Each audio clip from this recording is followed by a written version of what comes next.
Both teams are back in the locker room 5 times as you see the quarterback for the Carterville, the turn. It's Brett Dial. He's coming up next here on News.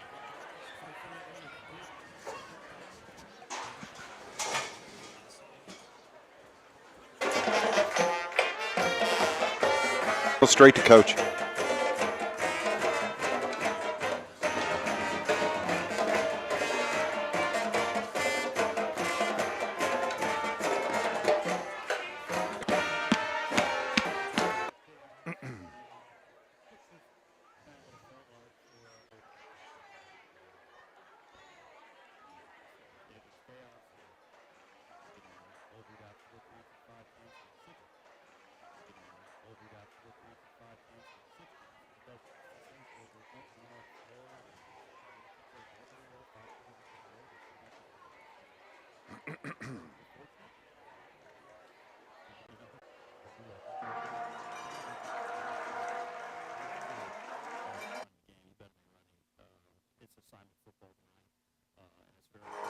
Failed to mention, this is the spot in the play. We're going to go on and take another break here on our Clark Natural.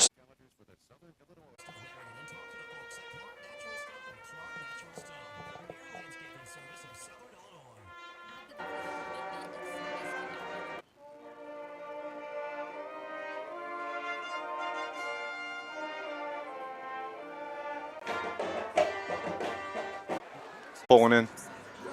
At Herrin. Doing that one closely tonight as well. In the blue jersey over the white pants. This is Nick Bishing on your home for Lion Sports News Radio.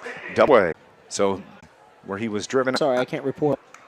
Hat comes over to talk to. But he's established to the far side here to Braden Wakey. Braden leaves us with a third.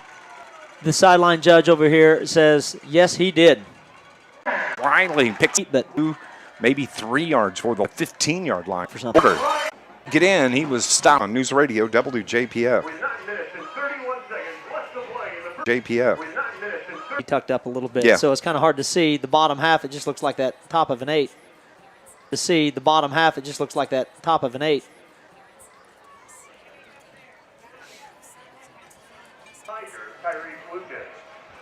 Carterville scores at the 9:31 mark here of the first quarter. 2-point conversion, no good.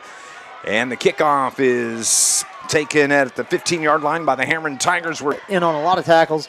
Good pursuit from the backside. Ran him down. Saved. They gave him the ball at the 45, but that's a good way to start. So it's 1st and 10 now from the 28 for the Herrin Tigers. And the quarterback is going to be Logan Clough. Clough puts a man in motion, brings him near side, but he's going to keep it himself and rushes it right into the defense. He was brought down by number 56, Zachariah Miller. Zach giving a little dose of Herrin their own medicine there. They did a really good job of tracking us down. That's fully what I think everybody expected here this evening. They got a good line. The Herrin Tigers do. Carterville has an outstanding line as well on both sides. And Braden Yates being helped off the field right now. Training staff from the 28. Beautiful night in Southern Illinois. Game time temperature is Clough, the quarterback. From the shotgun. Drops back, looks to throw, throws it out to the far side, off the hands of Chris Nelson out on the far sideline as he was popped out there by the Carterville defender. Have them suck and win later in the day. Well, you want their ribs hurting a little bit. You don't want to hurt anybody, but you certainly want to be physical with them. That way, maybe you can negate a little bit of that athleticism later on in the game. Make them think about the next time they have to jump up and catch a ball. Sure. That they're going to take a hit. Play hard, but play clean. Yeah, exactly. 9 minutes exactly remaining as Clough takes the snap. This time he has some pressure, has to roll to his right, giving chase. Carter decides he's either going to have to dive for him or let him go, and he took a dive and got him by the foot and tripped him up. Brings up a long 4th down. Good defensive series. 4th and 18 from the 20-yard line, and so now the Tigers are in a punt situation. Nick Bishing stands at the Carterville 43, ready to receive the punt. Clock rolls with 8:20. Punt is going to be short. Fair catch called at the 49, and that's going to be a penalty. draw a Tack flag. 15 yards on top of that is Bishing and Heating. They are your York dealer and proud to serve this region for over 40 years. Find out more. Go to charliesairandheat.com.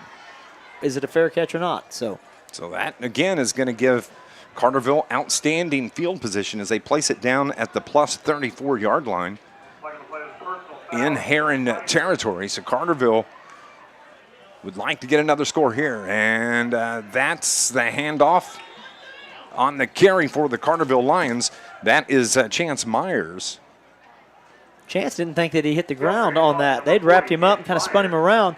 He felt like he got his hand down and kept his knee off the ground and wanted to finish the play, but the whistle was blown and the ball's set.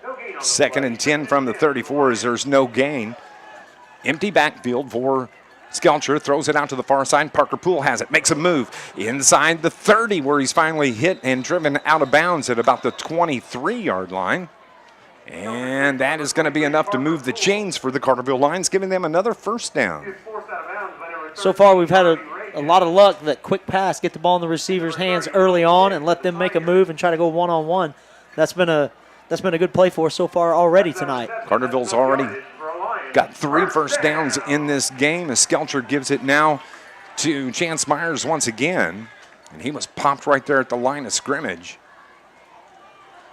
So little to no gain for the Lions. Chance Myers on the carry. He was brought down by number 24, Tyler Colombo of the Tigers.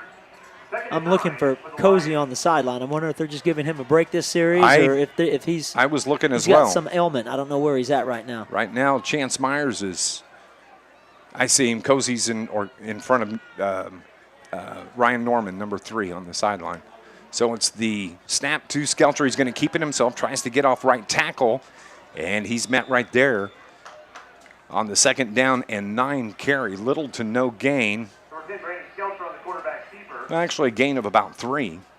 So now the Lions are facing 3rd down and 7. Actually, officially a gain of 2. 3rd and 7 from the 19-yard line. Carterville leads at 6-0. Would like to score again. They send 3 receivers to the far side. 2 to the near side. Empty backfield behind Skelcher. From the shotgun, takes the snap. Looks left, throws it right. Has a wide open man for the Carterville Lions. Riley Crain scores on the 19-yard touchdown for the Lions. He couldn't have been more open if there was no Herrin team out there whatsoever. He put a move on the man that was in front of him, and I think one of them thought that they were in zone, and the other one thought they were in a man. And he turned and stepped in the middle of the field, and there was no one there to help. Riley Crain on the 19-yard touchdown reception. And that play, a 5-play drive that started at the 34-yard line. You run that play hoping that you get a one-on-one and your receiver gets inside position and he's open for that pass. And it wasn't even close. And remember, that play worked well last week as it is Chance Myers. There he goes. Converts the 2-point conversion for the Lions. And now the Carterville Lions lead it 14-0 here at Carterville with 6:28 remaining in the first quarter here on News Radio WJPF.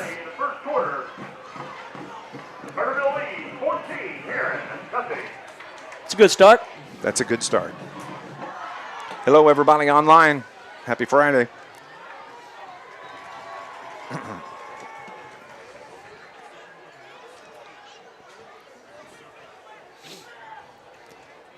I got a message from Texas last week. We had Mr. Dial had some family down there watching from There's Texas. people, I'll have to look.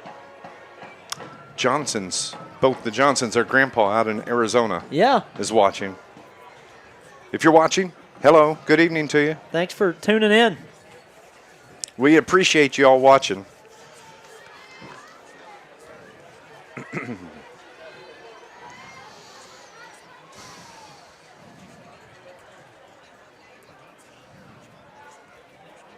Riley Crain tipping kick for the Lions. Welcome back to the Carterville Lions with 6:28 remaining. They've scored 2 touchdowns in less than 6 minutes, and they try the onside kick and convert the onside kick. Carterville caught Herrin napping, and the Lions have the football at the 49-yard line of the Herrin Tigers. What a decision to onside kick it. Kicked and recovered by Riley Crain. I'm going to guess they caught the front line of Herrin dropping back quite a bit. They saw, and that's what they did. When the ball was kicked, the Herrin front line was already 5, 6, 7 yards deep. Carterville just pursued the ball, waited till it got to its minimum 10-yard barrier, and then they took off. This is actually the worst field position that we've had to start a drive, by the way. It absolutely is, and the Carterville Lions are already at the line of scrimmage. So they wanted to go tempo here in this game against the Tigers. And the officials kind of slowing the pace now, but everybody is ready to go. One receiver on the near side, that's Braden Wakey. One on the far side, that's Parker Poole. In the backfield now, it's Cozy who's back into the game, and he loses about 4 yards on that carry as he falls back at the 47 of the Lions. Herrin's defensive line is giving us fits right now. Yep. They're doing something, or they've found something that's giving us a little bit of confusion, and they're really putting a lot of pressure on us in that handoff in the backfield. 2nd and 14 now from the Carterville 47. Cozy still the running back. On the left hip, puts him in motion. Out to the left side. Skelcher looks, throws it across the middle, has the receiver. That is Braden Wakey. He's out across the 20 to the 10-5. Touchdown, Carterville Lions. How about that? A 53-yard touchdown pass from the quarterback, Brandon Skelcher, to Braden Wakey. When you've got Braden Wakey, who's 6'3" and can jump, and you put the ball that high in the air, he's the only one that has a chance for it. But he's got to go get it. He went up over the top of the defenders and then outran the fastest kid in the state to the end zone. Outstanding connection as he went up between the defenders, as you mentioned. 5:48 here in the first quarter. Carterville on for the extra point now. Riley Crain. The kick is good. And now the Carterville Lions lead it 21-0. Still 5 minutes and 48 seconds remaining here in the first quarter. Stay tuned here to Lions football on News Radio WJPF. Wow.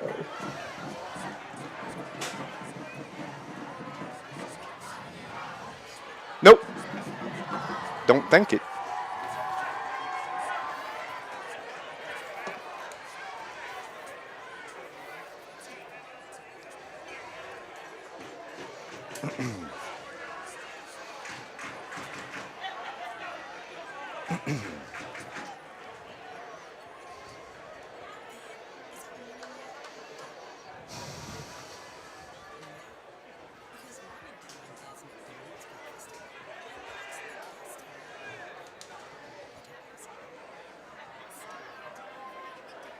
Number 8, Riley Crain, took the kick for the Lions.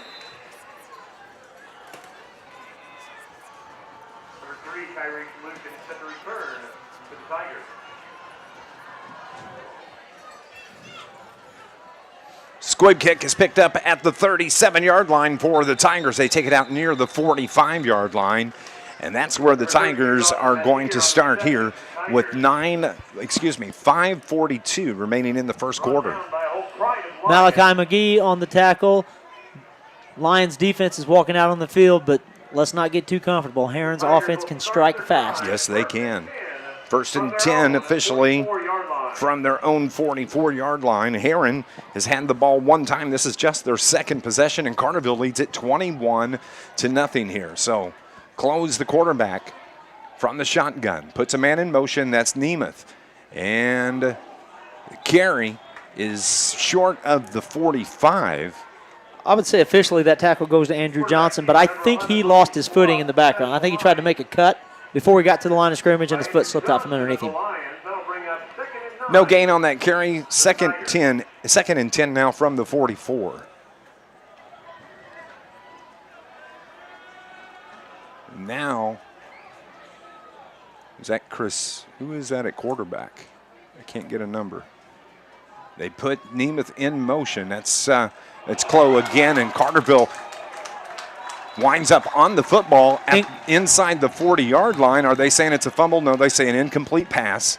But the ball, the quarterback, Clough, was sacked. He was murdered. I mean, he got absolutely murdered trying to throw that ball. I think it's a fortunate call for Herrin that it was ruled incomplete, because I'm pretty sure Carterville came up with that fumble. Well, I looked down to check my numbers, and the play had taken off. So 3rd and 10 now from the 44 for the Tigers. How about that defensive line for the Lions? That was a nice job. Now, like I said, I think both teams are confusing the offensive lines a little bit. Namath in motion. Clough looks to throw, rolls right, caught the receiver, and that is Namath, and he picks up about 1 yard as he got out to the 45. So the Herrin Tigers now are looking at a 4th and 9 from the 45. Herrin's not ready to hit the panic button yet. I think they still feel like there's a lot of game left. They're not going to go for it here. It looks like they're going to punt, do the safe play.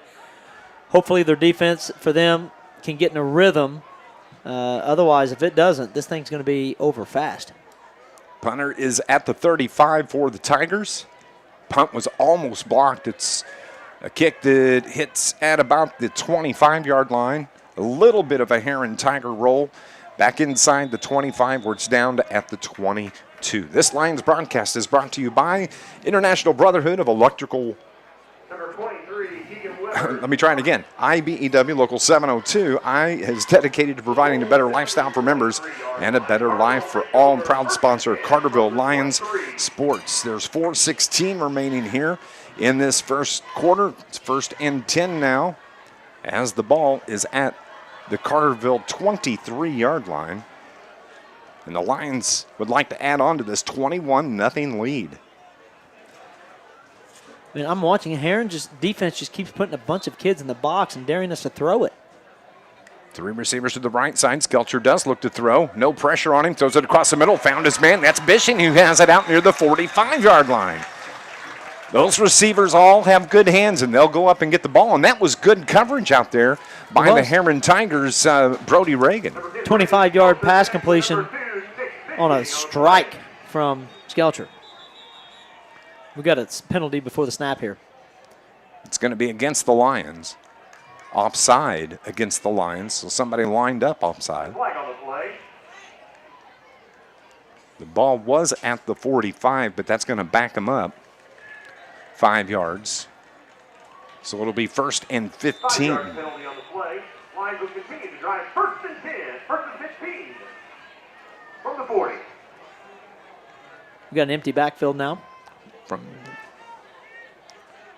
So can't decide where we want Cozy, it seems like. No, trip receivers, he settles on the left side, trips on the left side. Skelcher, pump fake, has his receiver. That's Riley Crain, just barely overthrew Crain here on the near sideline. He had beaten the defender for Herrin, and that's Nelson. And he was a good 4 yards, 5 yards behind him. He was. The ball was a little bit offline. He threw it towards the sideline. I don't think Crain could stay inbounds and still come up with the ball. But it was that little pump fake from. It was a great pump fake. He shifted the shoulders and got everybody to look inside a little bit. And at the time, Crain just ran right around the outside. The defender bit. This time he swings it. Man, he's strong. There were 3 Herrin Tigers in on that tackle, but he just kept the legs churning and found a way to grab an extra 3 yards after contact. 3rd and 6 from the 49-yard line. Skelch throws it out. He has Wakey. Wakey has a 1st down and more as he carries it into Herrin Tiger territory where he's brought down at the 40-yard line. That moves the chains. 1st down for your Carterville Lions. Do you get the impression that Carterville's playing with a lot of confidence right now? They're Yes, not afraid they to throw it anywhere. They're not afraid to do anything with the ball. When you're in that kind of rhythm and playing with that confidence, you've forgotten about last week. You're ready to go. And it just builds and builds and builds. Trip receivers left side. Skelcher comes back the other side off the hands of Riley Crain. A flag comes in. A pass interference is going to be called on the Herrin Tigers as it is Mark Myers, I believe it was, back in coverage for the Tigers. Yeah, I think he had a hold of his jersey and was trying to pull on him so he didn't get that extra space. Remember the last time Crain ran that route, there wasn't anybody within 20 yards of him when he caught the ball, and this time they were struggling to keep up. So holding is the call, 1st and 10 for the Lions. The ball at the 30-yard line. 1st and 10 from the 30. 2 receivers left, 3 receivers right. This time, I find Poole out on the left side across the 30, inside to the 25, keeps fighting for the stick, gets out near the stick, near the 20-yard line. Maybe just a little bit short. We'll see, and yeah, he's going to be about a half a yard short, so 2nd down and 1. And we still have 2:35 remaining here in the game. It's 2nd and 1 from the 21 for the Lions. This time it's the give to Cozy. Cozy has the first down and more, and he fights his way all the way down toward the 15-yard line, and a nice job. That should be a penalty there, but it's not called. Cozy picks up the first down and moves the chains again. Well, I think what we've been seeing is Carterville has just been dropping the ball, pass, empty backfield, finally getting Herrin to loosen up that grip on the line of scrimmage a little bit, and then we run it right at him. Yep. First and 10 now from the 13. They throw the screen out to Poole on the left side, and he gets to about the 10-yard line. We've seen it for 4 weeks now. We get the one-on-one matchup, and you make one guy miss, and it's going to be a big gain. And we got 4 yards out of that, but he could have been tackled 2 yards deep, but he made the first defender miss. 2nd and 7 now from the 10-yard line for the Lions. Trips to the right, twins to the left. No empty backfield behind Skelcher. Claps his hands, takes a snap, feels some pressure, rolls away from it, throws it across the middle, has the receiver wide open out there. That is Bishing. Nick Bishing on the 10-yard touchdown pass from his quarterback, Brandon Skelcher. Bishing ran a little in route. It gets into the end zone, cuts across towards the field goal, and was, again, all alone. Skelcher did a nice job of extending the play, not getting sacked, and then when he saw him, it was pretty much just an easy game of pitch and catch. I tell you what, Brandon Skelcher rolling up the stats here this evening. The extra point is good for Carterville, and they lead it 28-0 with 1:39 remaining here in the first quarter from Carterville on News Radio WJPF. Carterville leads 28. Herrin, nothing. I'm good with that.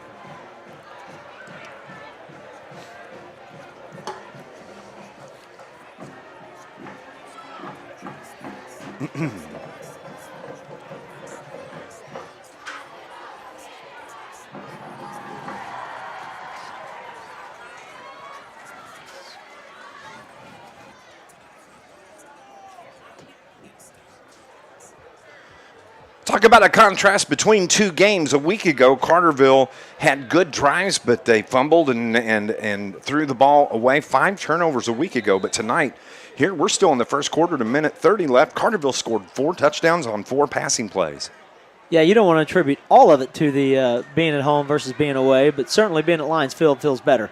On the return for the Herrin Tigers out to the far sideline is Logan Clough, who's run out of bounds at about the 45-yard line of the Herrin Tigers. Go ahead. I feel like we say his name every week on at least a couple of special teams plays, but there's Rylan Sabluski again with a tackle. His special team play is outstanding. He's really been a good leader out there in that facet of the game.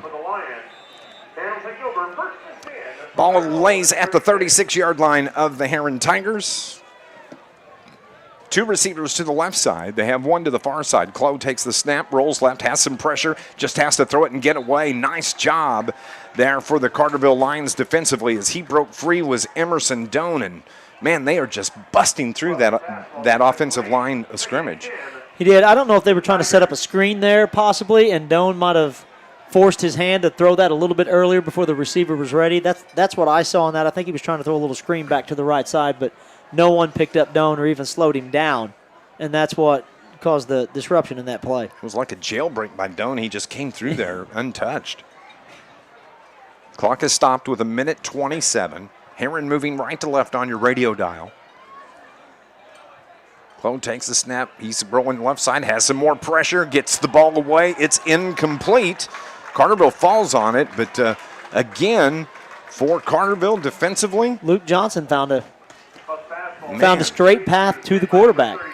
That is crazy. 3rd down and 10 from the 36. I believe we had Zach Miller lined up on the end. I really like seeing him out there on the end. I do too. So 1:21, the clock stopped. Herrin facing a 3rd and 10. They need to get to the 46-yard line. And brought down at the 35 on the carry by Brody Reagan. And Herrin is going to have to punt once again. Chandler Jones, this time, our nose tackle, for lack of a better term, is is in the backfield, we're attacking them from every angle. They just don't. We just seem to find a path to the quarterback every play. It's easy to talk about how great our offense is played, but what about our defense? I tell you what, I'm just looking through. Right now, I think the offense for Herrin is at their own 34. They did make it, they started at their own 44. They gained 1. And that last drive, no gain at all. So Carterville's put together drives of 40, 45, 50, and 80. Yeah. So 43 seconds remain here. 1st and 10 for the Lions. And the ball is at their own 30-yard line. Lions lead at 28-0 here in this first Myers, and it's 2nd down and 4 for Carterville. He's wrapped up by line. Maybe 3 yards. It's going to be a 3rd down and 1 for the Lions. That time, I think it was Brody Reagan made a really nice one-on-one tackle. Again, Carterville's depending on having one of those receivers break a tackle, get by one guy, and then we can go. But he made a nice tackle there. 28-0 is our score here at the end of the first quarter. We'll be back in 60 seconds on News Radio WJPF. I'm going to be off here for a second so I can update scores. Hang on.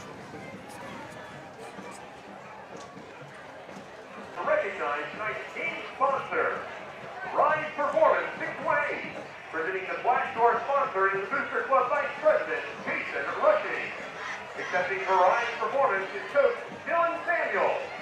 On behalf of the Boosters and Carterville Athletics, we're back. Thank you for your continued support of the Lions.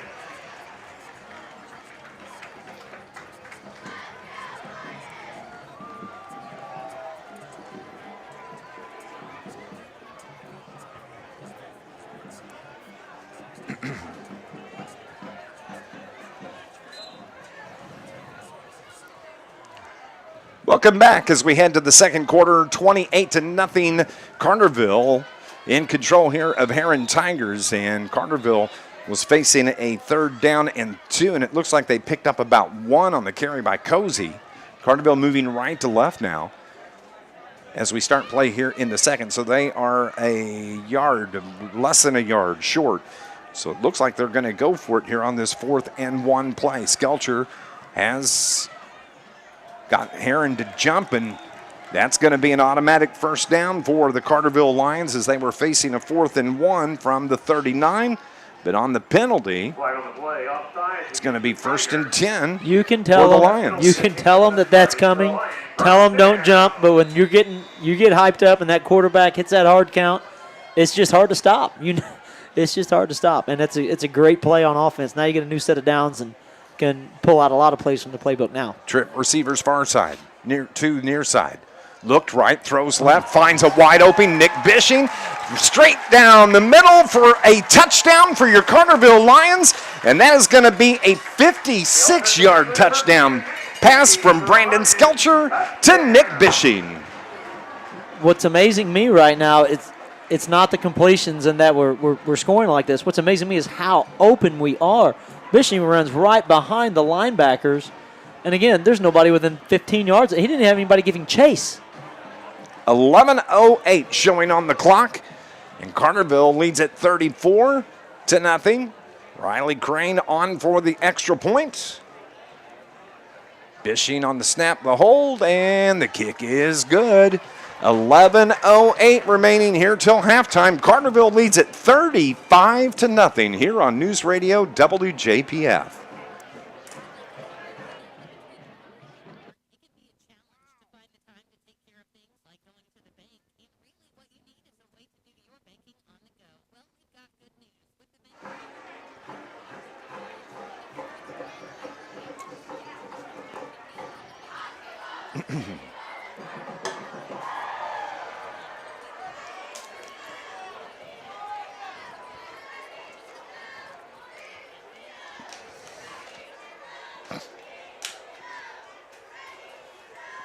Welcome back to the jungle here in Carterville, and here in the opening night of conference play on the Ohio side with 11:08. We're just underway, 52 seconds into the second quarter.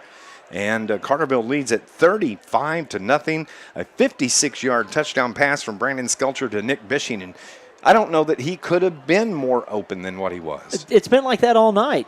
What we saw from West Frankfort last week is West Frankfort came up and pressed us and put a little pressure on our receivers, but they kept Travion Johnson back and in the middle. They always had one guy back there, their best athlete in the middle of the field.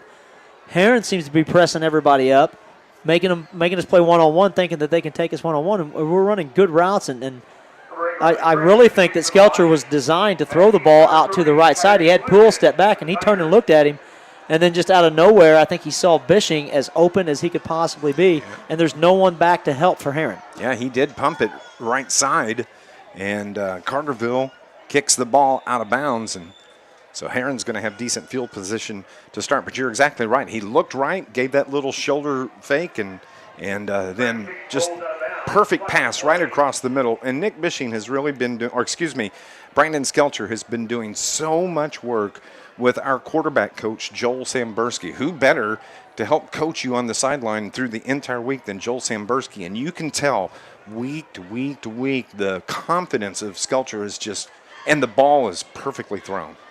Yeah, and a lot of that is mechanics and confidence, but let's not give away give anything to his athleticism. He's really athletic and smart and stays poised. And Joel played football at SIU, and he probably knows how to get that out of a player.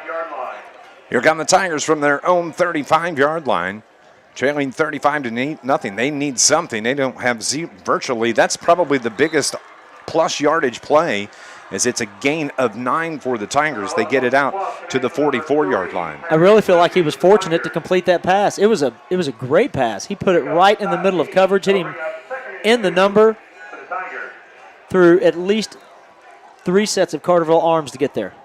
So you can bet that Logan Clough will be pumping it. He's got 3 receivers left side now. This time he gives it to his running back, and Carterville's defense is right there and wraps him up for the Tigers on the carry. It is, Brody Reagan on the carry. He had nothing there, didn't get the first down. Miller and Wakey hit him about the time he grabbed the ball, and then there's 2 guys I don't want to get hit by. It's Miller and Wakey. Yeah, exactly. 3rd and 5 now from the 40-yard line for the Tigers. Clough looks to throw, brings it out to the right side, and that hit the turf first. It was short-hopped, and Talon Nemeth was there, but it was incomplete. So now it's 4th down again for the Tigers.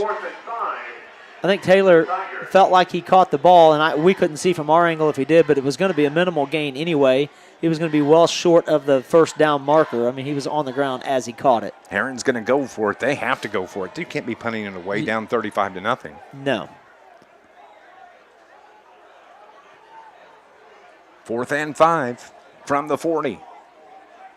Under 10 to play here in the half. Clough throws it across the middle, has a man wide open, first down inside the 45 of Carterville, and on the reception it was Talon Nemeth.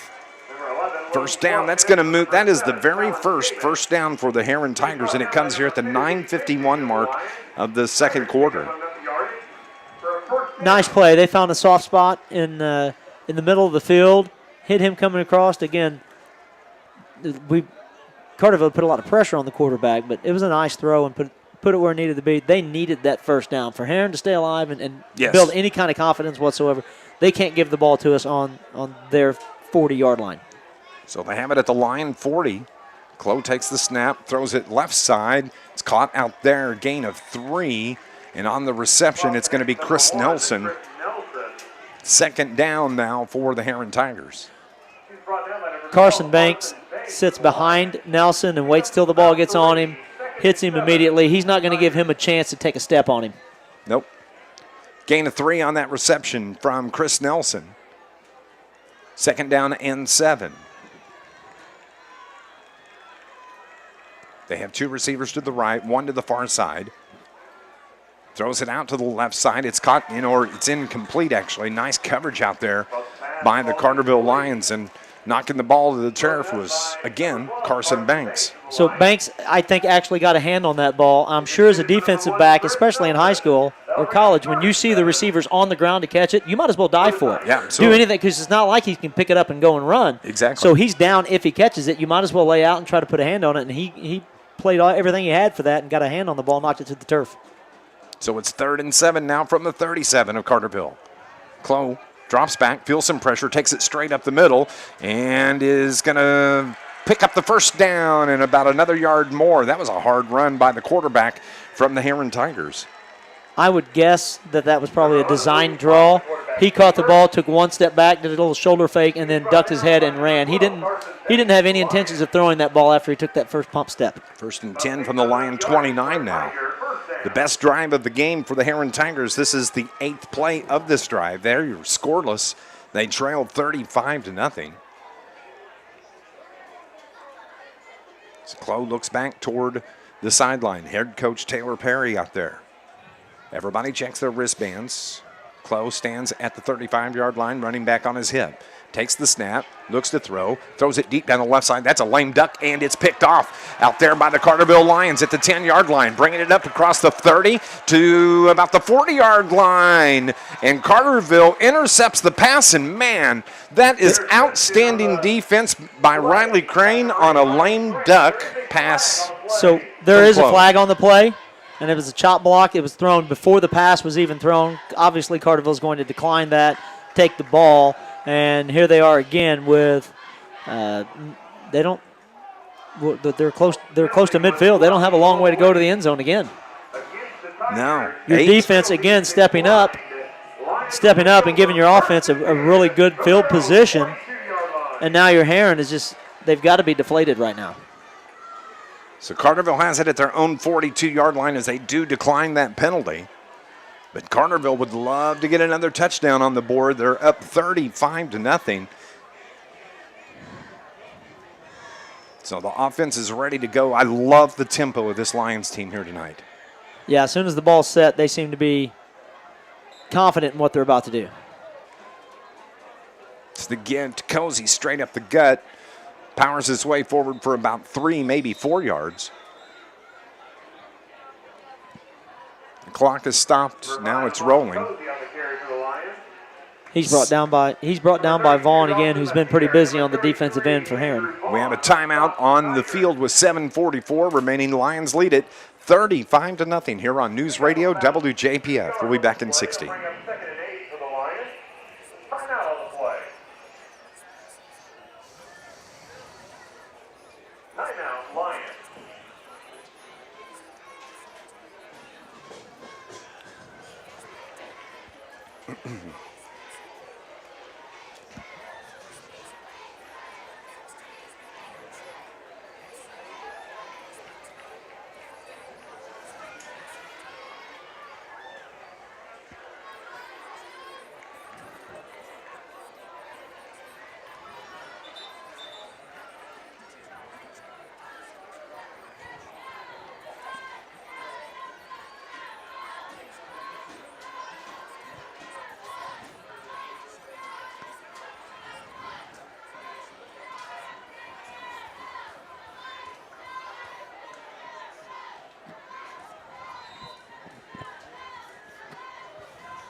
Coming out of the timeout, the Lions have a 2nd down and 7 from their own 45-yard line. Skelcher, pump fake left, got the man open. Bishing once again has it at the 35, breaks away from the defender, cuts it toward the end zone, and another touchdown from Brandon Skelcher to Nick Bishing.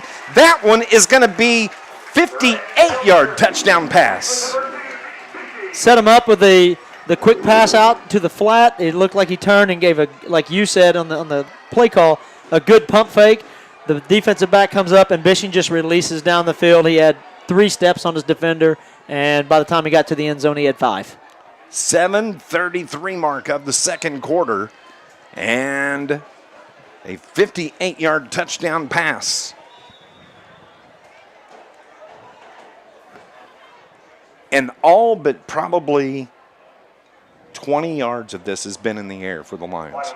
Wouldn't you agree? Yes, I agree. I think Herrin was going to cede the passing game to us and try to stop the run game, and so we just decided to take advantage. Riley Crain, the extra point. Good. 42-0. All Carterville Lions here on this Friday night on News Radio WJPF. Carterville leads 42, Herrin, nothing.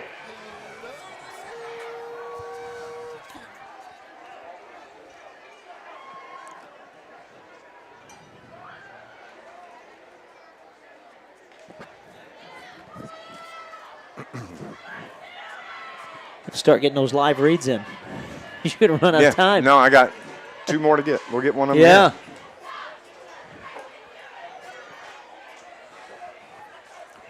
This Lions broadcast is brought to you by Polar Whip. Come taste the legend. Polar Whip and Energy is Southern Illinois' tradition, now featuring car hops. You can call 618-988-9210, and they'll have it waiting for you when you arrive. That's at Polar Whip. 7.5 minutes remaining here till halftime. Carterville a commanding 42-0 lead, and it's been all touchdown passes from Skelcher. Skelcher to Bishing, Skelcher to Crain, Skelcher to Wakey, Skelcher to Bishing, Skelcher to Bishing, Skelcher to Bishing.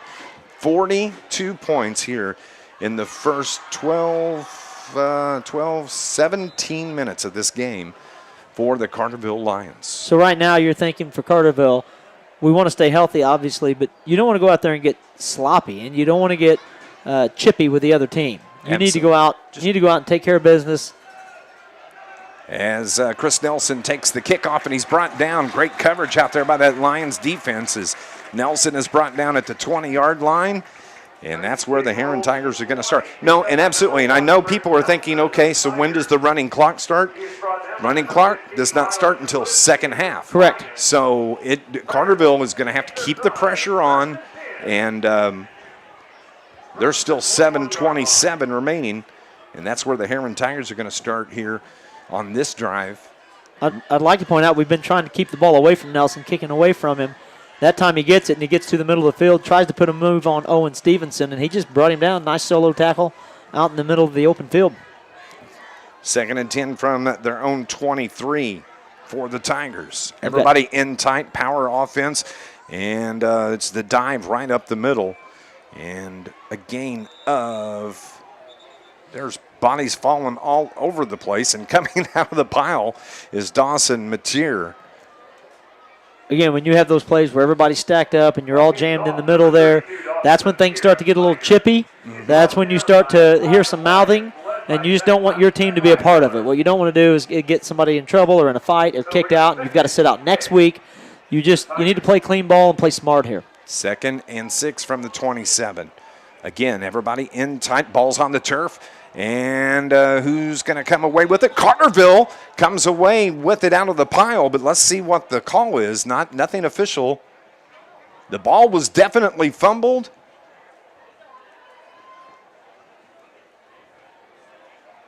I know what Coach Gerald's wants to have called. I can see on the sideline. That should be Carterville ball. There it is. And it is Carterville ball. Herrin fumbles the ball, and Carterville falls right on it. Jamison Jones with a fumble recovery, I believe. I think so. It could not be going any more Carterville's way right now. Even Herrin last drive put together a couple of nice plays, found a couple of passes and completed a few, had a decent quarterback draw, nice run, and then all of a sudden you get the offensive penalty and the interception on the same play. So here come the Lions. They want more. They lead it 42-0. Cozy's the running back off of Skelcher's right hip. Skelch takes the snap, gives the ball to Cozy. Cozy across the 20 to the 10 to the 5. Touchdown, Amon Cozy off left tackle, and a 25-yard touchdown run from the running back for the Lions, Amon Cozy. They run their GT. That's their guard tackle pull. The guard and the tackle on the right side came across and just absolutely waylaid the defensive end and that outside linebacker, and Cozy went in untouched. Are we bringing it back? Holding call. Holding call on the Lions. I missed the flag. That's a 5-yard penalty. No touchdown. Oh, man, I hate that for Amon. That was a great run. So it's going to be 2nd down and 15 now. It's a spot foul, so it's 5 yards from the location of the penalty, so it looks like it's going to have about 17. I think we get to repeat first down. First and 18 officially. Again, it's Cozy, and he's tripped up at the 34-yard line. Mark Myers on the tackle for Herrin. He had actually been driven to the ground by Miller, and then as he was going down, he got just enough of Cozy to trip him up. It was a good tackle. Second and 18.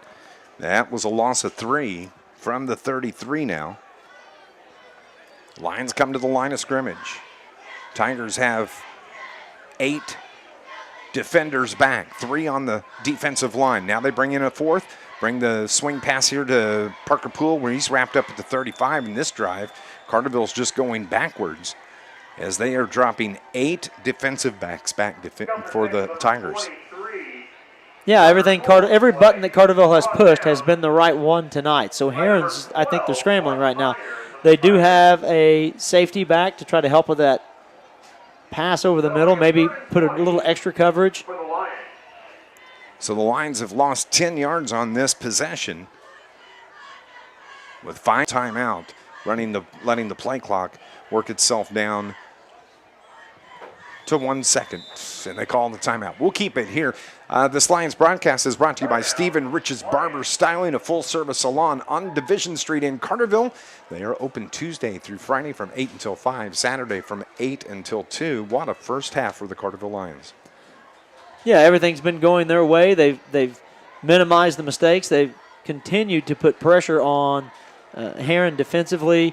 It's just right now when you're Herrin, I think you're shaking your head. And I don't know what you're going to do next. Yeah, I don't either. But Coach Brett Dow wants to talk to his offense and has everybody around him here as they're standing at about the 35-yard line. They break huddle first. Herrin Tigers around their head coach. Carterville's got a couple of options. They can take a couple of deep shots and hope one of them hits and gets that first down or a touchdown, quick score here. Or they can take the safe play, make sure they don't throw the incomplete, let the clock run, and grab a few yards here and maybe take the shot on 4th down. Of course, don't forget, if you want to get scores from across the area this evening, head over to 1035ESPN.com. Check out the Banterra Bank scoreboard. And the snap now for the Lions. That's Cozy. Makes a little move, and he's dragged down from behind, just short of the 30-yard line, out to about the 32 of the Herrin Tigers. Gives you Carterville looking at a 4th down. Gives you an opportunity to run another 40 seconds off the clock, too. Yep, absolutely. If you can have Herrin shut off at halftime, shut out at halftime, then clearly this one's going to be all academic second half. So now it's 4th and 16 for the Lions. Trip receivers right side for Skelcher. He looks near sideline to the head coach. Taking their time, running clock down under 10 on the play clock. Now it's down to 5. Claps his hands, takes the snap, fakes the handoff, throws it across the middle. Carterville's Riley Crain has it as he fights his way down inside the 10, keeps fighting, finally gets popped. And I think Herrin had kind of given up a little bit, but never let go. And Carterville turns it over on the... It looked like the backyard barbecue game where Dad was playing against the kids, and the kids were hanging off him, spinning him around and pulling the shirt off, but Dad wasn't going to go down, and then all of a sudden they finally came in and popped him just enough.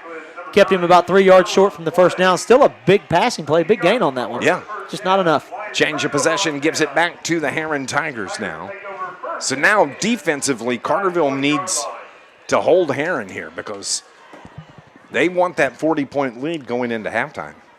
Yes, for not just for the 40 clock, but they also want to have that, they don't want to give up a touchdown right before half, then have to give the ball to Herrin to come out the second half. 2 quick scores, and, it just changes your approach a little bit in the second half. Clough looks to throws it across the middle, almost picked off as Carterville. The pass was low, and Carterville had 2 defenders there to get a hand on that pass, knock it incomplete.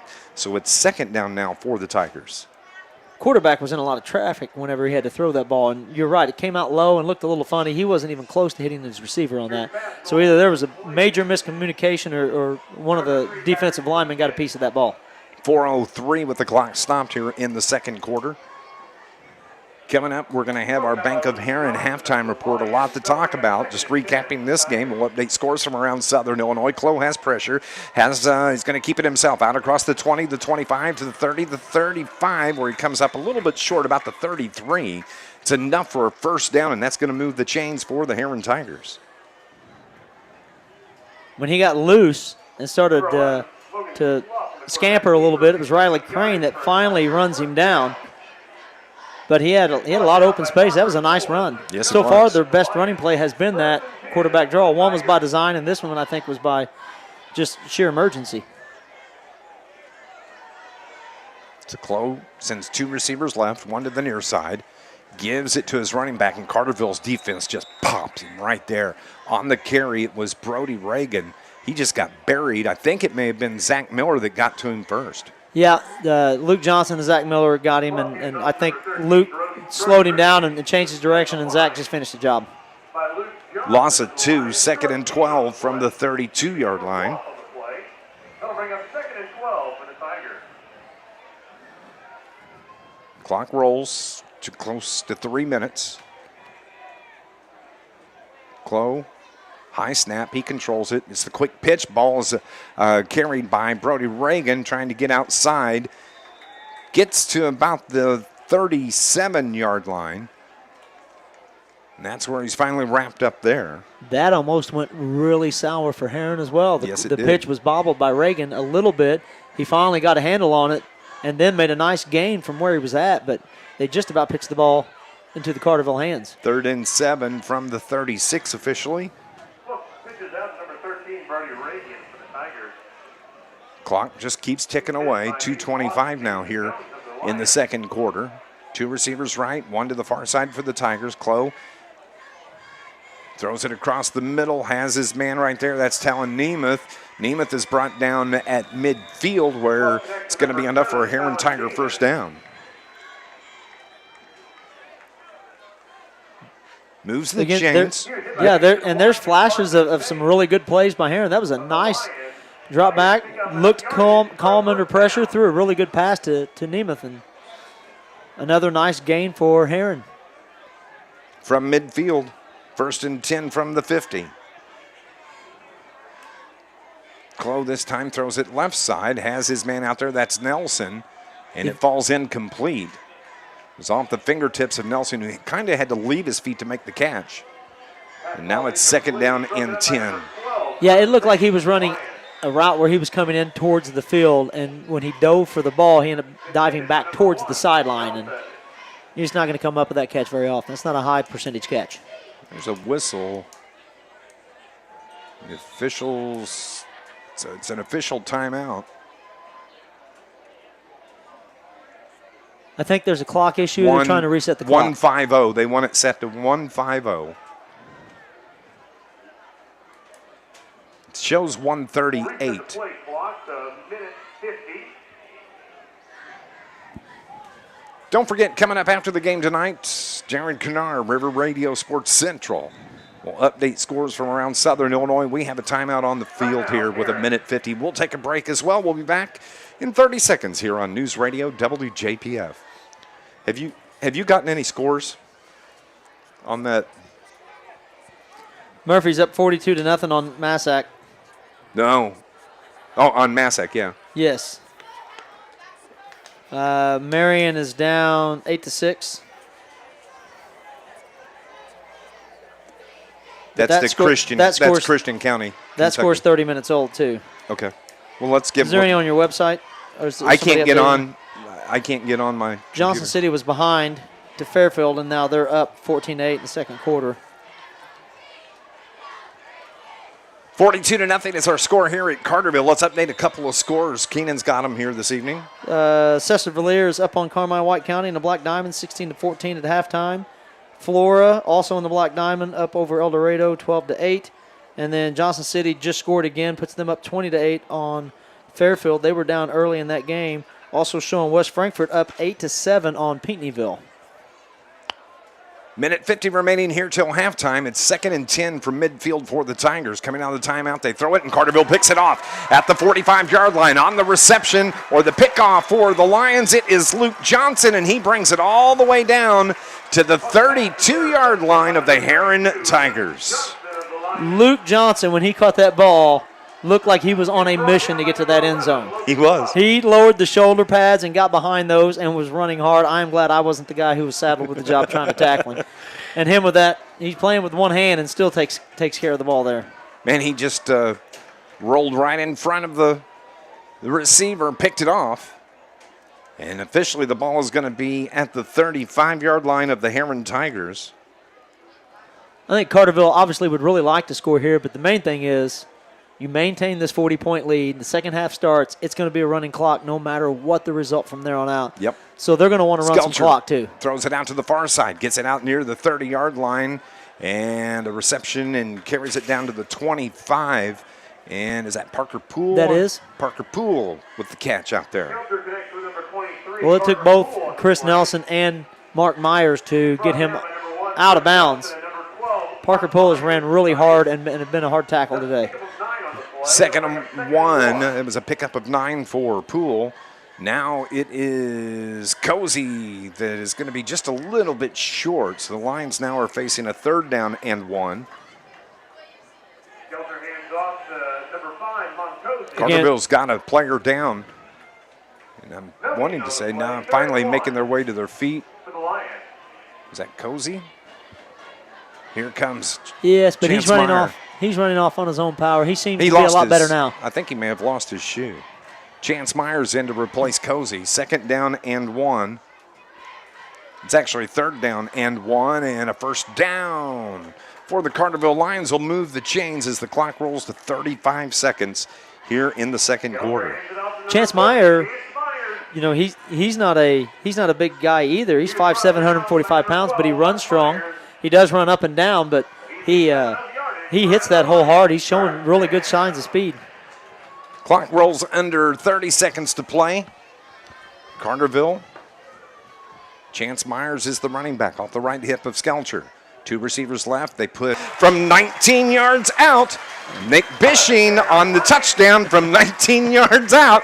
Carterville leads it 48-0. They're going to look back at this film and find out what on earth went wrong.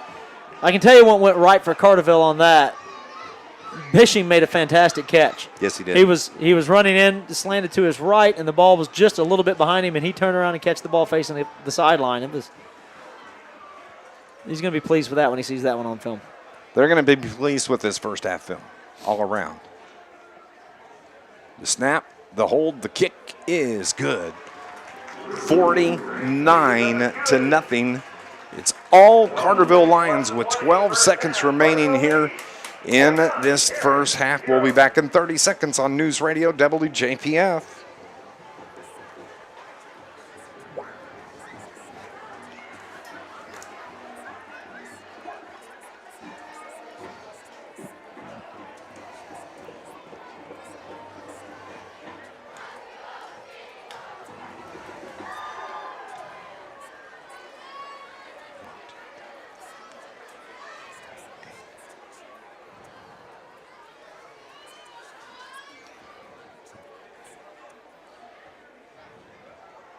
Got some. 49-0 is our score here at Carterville. Keenan's got some more scores. We got Harrisburg is over Marquette right now, 33-0 in the 2nd quarter. Nashville and Anna Jonesboro, 16-14. That seems to be a little bit of a slug match right there. Yeah, that's a slug. And then elsewhere in the River to River, Murfreesboro's up 49-0 on Massac. 49-0 is our score here. As the Carterville Lions dominating the Herrin Tigers, they have the ball teed up. They kick it away. They bring it to the near side. It's taken at the 23-yard line. It's the quick give on the little flicker, and Carterville covers it well. Didn't see who they handed it off to.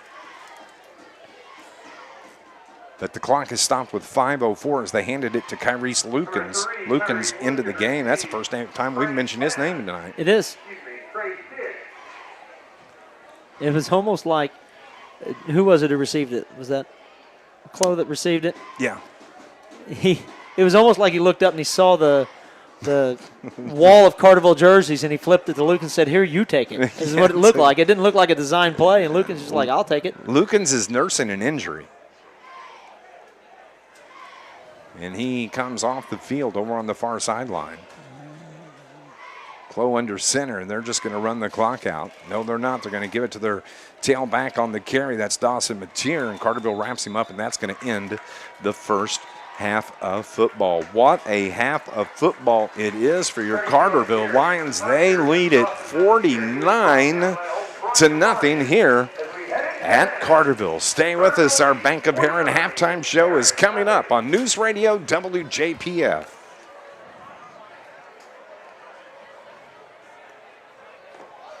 Hey, Brian, I'm going to be off here for a minute.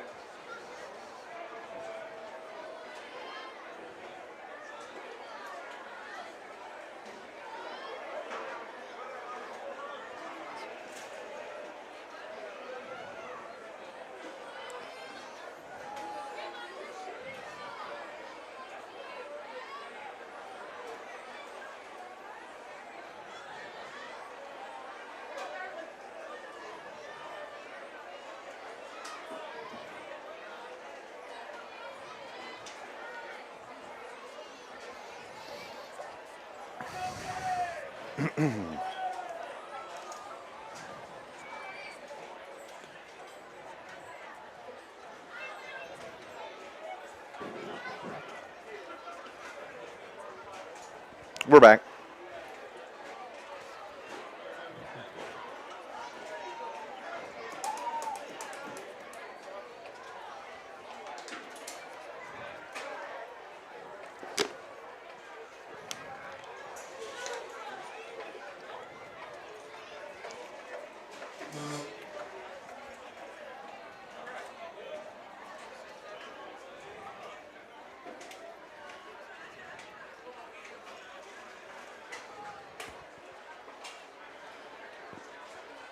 Welcome back to Carterville High School. Happy Friday to you. I'm Dave McKenzie. Keenan Clark standing here next to me where we're at the half.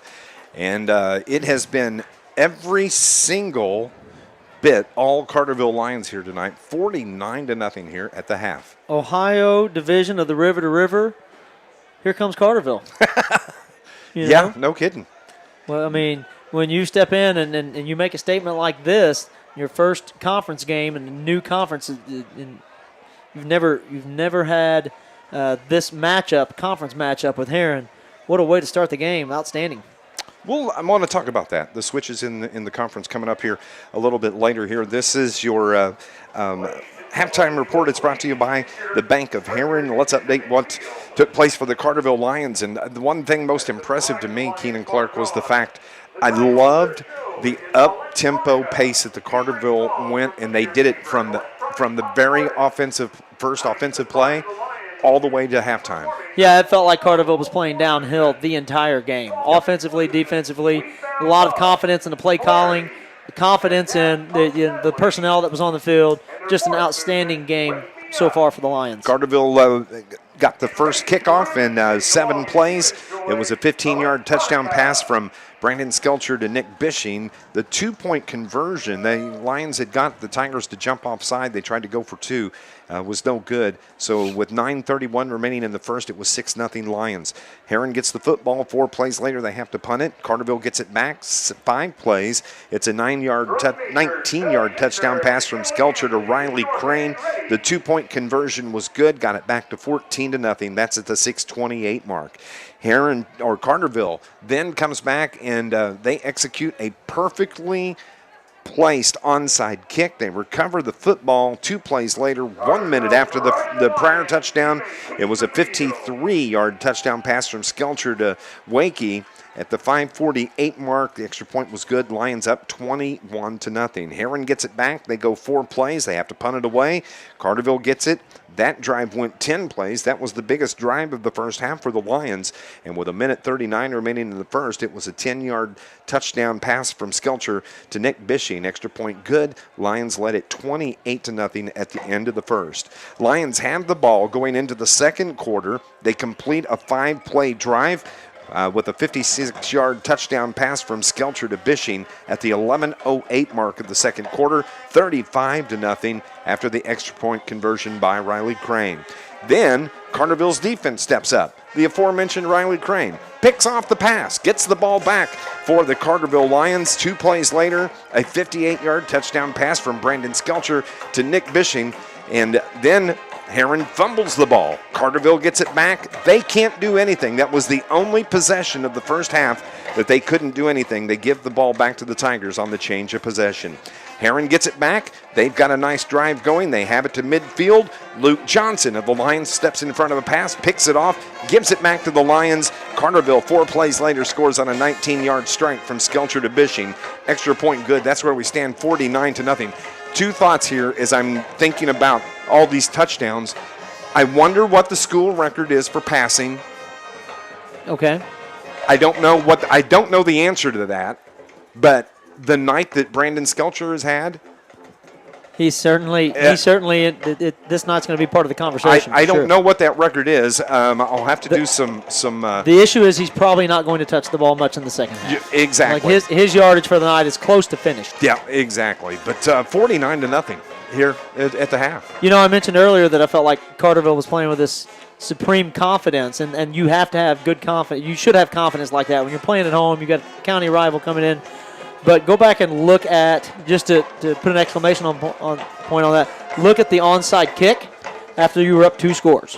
You come out and you're like, you know what, we're going to take a little shot here. We may give them good field position. This could come back and blow up in our face, but we're going to make that call anyway. And the onside kick, I think that was the dagger for Herrin. They didn't recover. Carterville goes down, scores real quickly, and it's been all Carterville. Yes, it has. That's a great call by you. From that point on, I mean, you've got Herrin on their heels, and they really can't get. And let's give credit to the defense for the Lions too. I mean, this is a talented Herrin team that they have the personnel that they can hang some points on the board. Now, let's not forget that Jonathan Harrison, and Andrew Vaughn did not play in the first half for the Herrin Tigers. Kyries Lukens just played minimally. He's nursing that injury. So that was just a perfect storm for the Lions. So when you're Carterville and you're going into a game and you have this inclination that Herrin may have a couple of kids who aren't playing in the first half, you really need to play aggressive, and you want to get those scores up, and you want to take those chances early on, because you don't want to go into halftime up a touchdown or down a touchdown when Herrin's just getting stronger when the third quarter comes around. You want to establish and basically put it out of reach, and they sure accomplished that. 49-0 is our score here at the half. We're going to go on and take another break on our Bank of Herrin halftime show. And when we come back, we're going to update our scores from around Southern Illinois. Stay with us here, Lions football on News Radio WJPF.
For everybody watching online, Carterville Band is doing a rendition of a trumpet player that has gone viral with a trumpet solo called Daft Punk.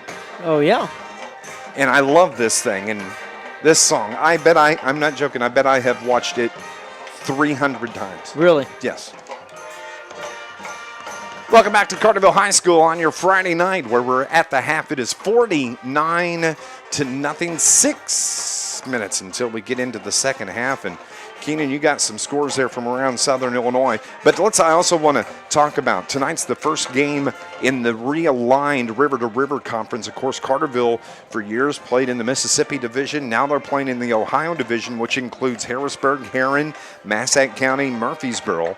And that's a tough conference all by itself.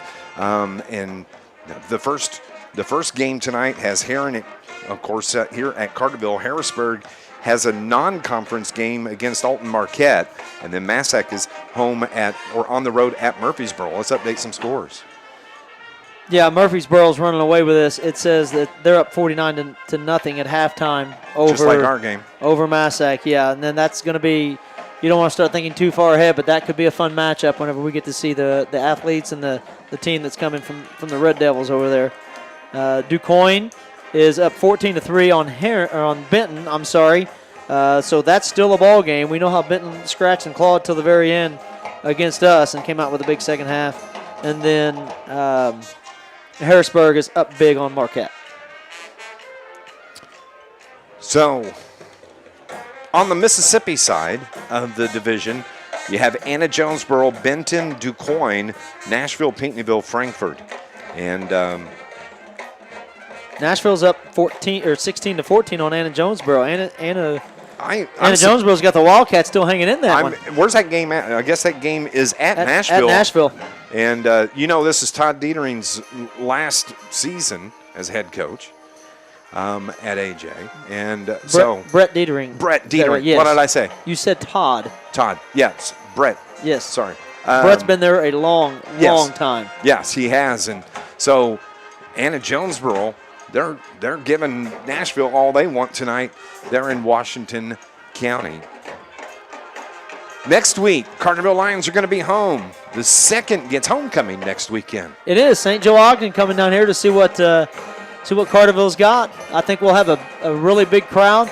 I'm sure St. Joe travels well because of their tradition and the pride that they have in their football program. But I think Carterville's going to pack the stands next week. Now let's talk about this St. Joe Ogden team that's coming in. They are a Class 3A team. Byron is number 1 in 3A. St. Joe Ogden is number 4. And I got to give credit to the DuQuoin Indians. They picked up 5 votes this week in Class 3A. Oh, yeah. DuQuoin, of course, undefeated on the season and playing outstanding. Class 1A polls that came out, and I don't know how much you put into polls, but it just does kind of reflect how the season's going. Lena Winslow, number 1 in 1A. Belleville Altoff is number 3 in 1A. And Sesser picked up 3 votes in this week's poll after their big win a week ago. Class 2A has Maroa Forsyth as the number 1 team. Johnston City sets at number 6. In Class 2A, you had Nashville that picked up 4 votes. Breeze Mater Dei picked up 3. Carmine White County picked up 1 vote in the 2A poll. Class 4A, of course, it's Rochester, number 1. Carterville's number 8. Murfreesboro, number 9. Geneseo, number 10. Coal City, of course, 3 of those teams were playoff teams that Carterville faced a year ago, and Geneseo, Coal City, and Rochester. But that Class 4A, that's a loaded class in high school football. It's always going to be loaded. A lot of great public schools for sure competing. Like you named 4 or 5 public schools that are perennial powerhouses. And then on the flip side of that, you've got SHG. They're bumped up to 5A this year, and I don't know what Carterville's playoff path is going to look like, but I'm glad it doesn't have to go through Sacred Heart Griffin. Well, number 1 in Class 5A is Prairie Ridge. SHG, Sacred Heart Griffin, is number 7, and Marion picked up 6 votes in that 5A poll this week. 49-0 is our score here at Carterville. This is our Bank of Herrin halftime show. We'll take our final break here and come back on News Radio WJPF.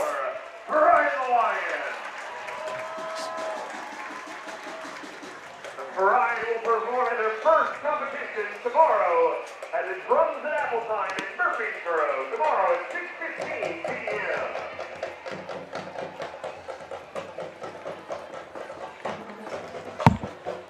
I need some stats after the game to know what Skelcher threw for. I wonder who. I don't know if John's here or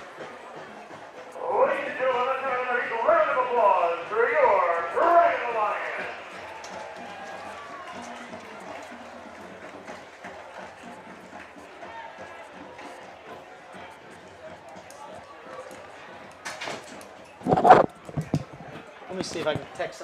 Let me see if I can text somebody down on the field who might be able to send something up here later. Yeah, that would be awesome. Is Mike Wren still the stat man? I think so. I don't have his number.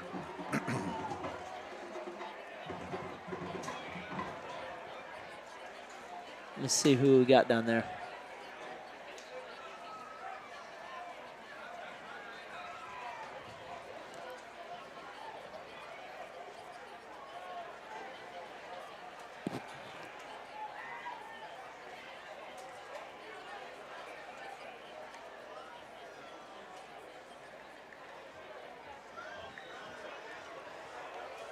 Welcome back to Carterville High School. Dave McKenzie and Keenan Clark with you here at the half, where it's 49-0 all Carterville in the first half. Hey, don't forget, if you want to get updated scores like Keenan Clark is doing and providing to us, just head over to 1035ESPN.com and you'll get the Banterra Bank scoreboard there.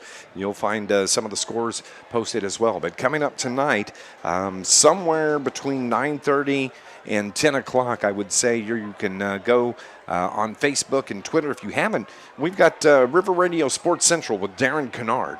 And it's just been a pleasure working with Darren. He'll go live on Facebook and on Twitter, and he'll wrap up scores from around Southern Illinois. He'll have coaches' interviews. He'll have game recaps. That's all coming up tonight. And if you haven't already followed River Radio Sports Central on Facebook and Twitter, you need to do so. There's going to be a website that's going to be going live here in just a couple of weeks that's going to give it all in one central location. But go to Facebook and Twitter and follow Darren tonight for a wrap of scores from around Southern Illinois. Carterville, of course, the first of 4 home games here tonight against the Herrin Tigers. St. Joe Ogden will be in town next week, Friday night. A big week of activities for homecoming. I heard there's color days, class color days. There's through the decades is through the decades, yeah. That's going to be the theme. So they're bringing out everything from the 60s, 70s, 80s, and 90s. So I don't know which one would be your wheelhouse. I'd probably be stronger in the 90s if there was a trivia category or something like that. But I can battle my way. I was born in '64, so I was a 70s, 80s baby. Okay. Okay. That's the formative years, I guess, would be the proper way to put that. Of course. But it's going to be an exciting week here at Carterville High School. Of course, coming up on Friday at 11 o'clock will be the parade through beautiful downtown Carterville, and that's always a fun time for homecoming. So busy week of celebrating here for the Carterville Lions. We don't want to celebrate too early here, but as we get ready for second half action, Lions are up 49-0. And I tell you what, you mentioned it earlier, probably won't see a lot of Brandon Skelcher, if any, here in the second half.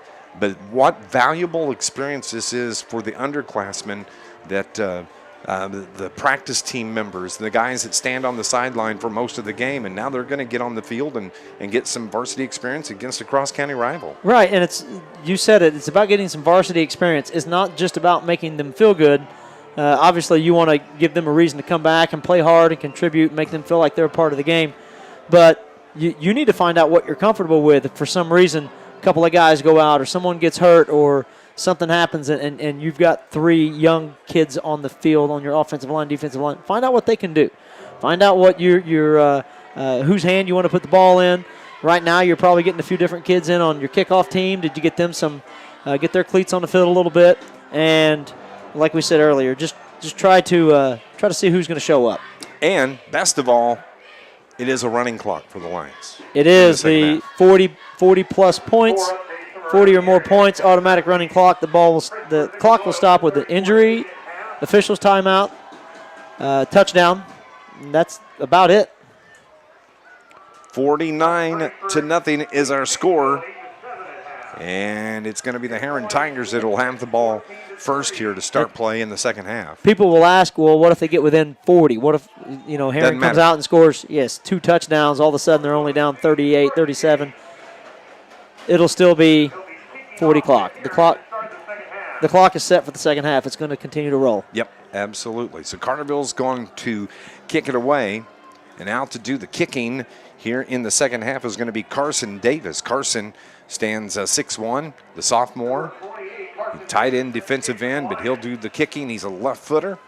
Has it teed up at the 40-yard line. Herrin sends 3 back deep.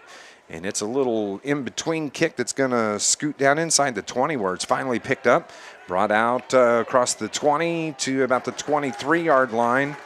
And a nice job out there. Jonathan Harrison, who didn't play in the first half, picks up the ball, and that's where the Herrin Tigers are going to start. Carterville Jr. Evan Berry with the tackle on that one. Ball at the 24-yard line. Sometimes you come out and you think that you're going to see, maybe you get your starters a series or 2 just so they don't just lose focus altogether. But it looks like we have a lot of clean uniforms out there on the field for this first drive from scrimmage. So it's going to be some names that you probably haven't heard a whole lot in the first 3 games. We'll try to At running back, it's going to be Ja'Kai Vaughn. So Harrison and Vaughn did not play. see some things as well. He's still wanting to figure some things out. Have we got a penalty here that's moving the ball back, or was there a adjustment of some sort? Chains are moving back with them, so it must have happened. Yeah, just a bad spot. Within the last play somehow. And it's 1st and 10 from the 13 for the Tigers. So Jonathan Herrin gives it to Vaughn. Vaughn dodges a couple of defenders, breaks free for about 3 or 4 yards, and carries it out across the 15 out to about the 17-yard line.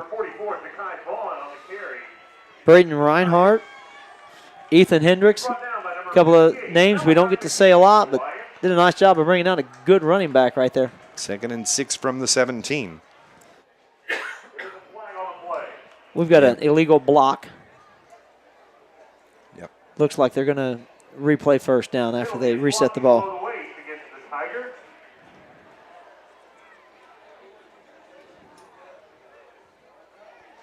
So they pick the ball up and they move it back another 5 yards.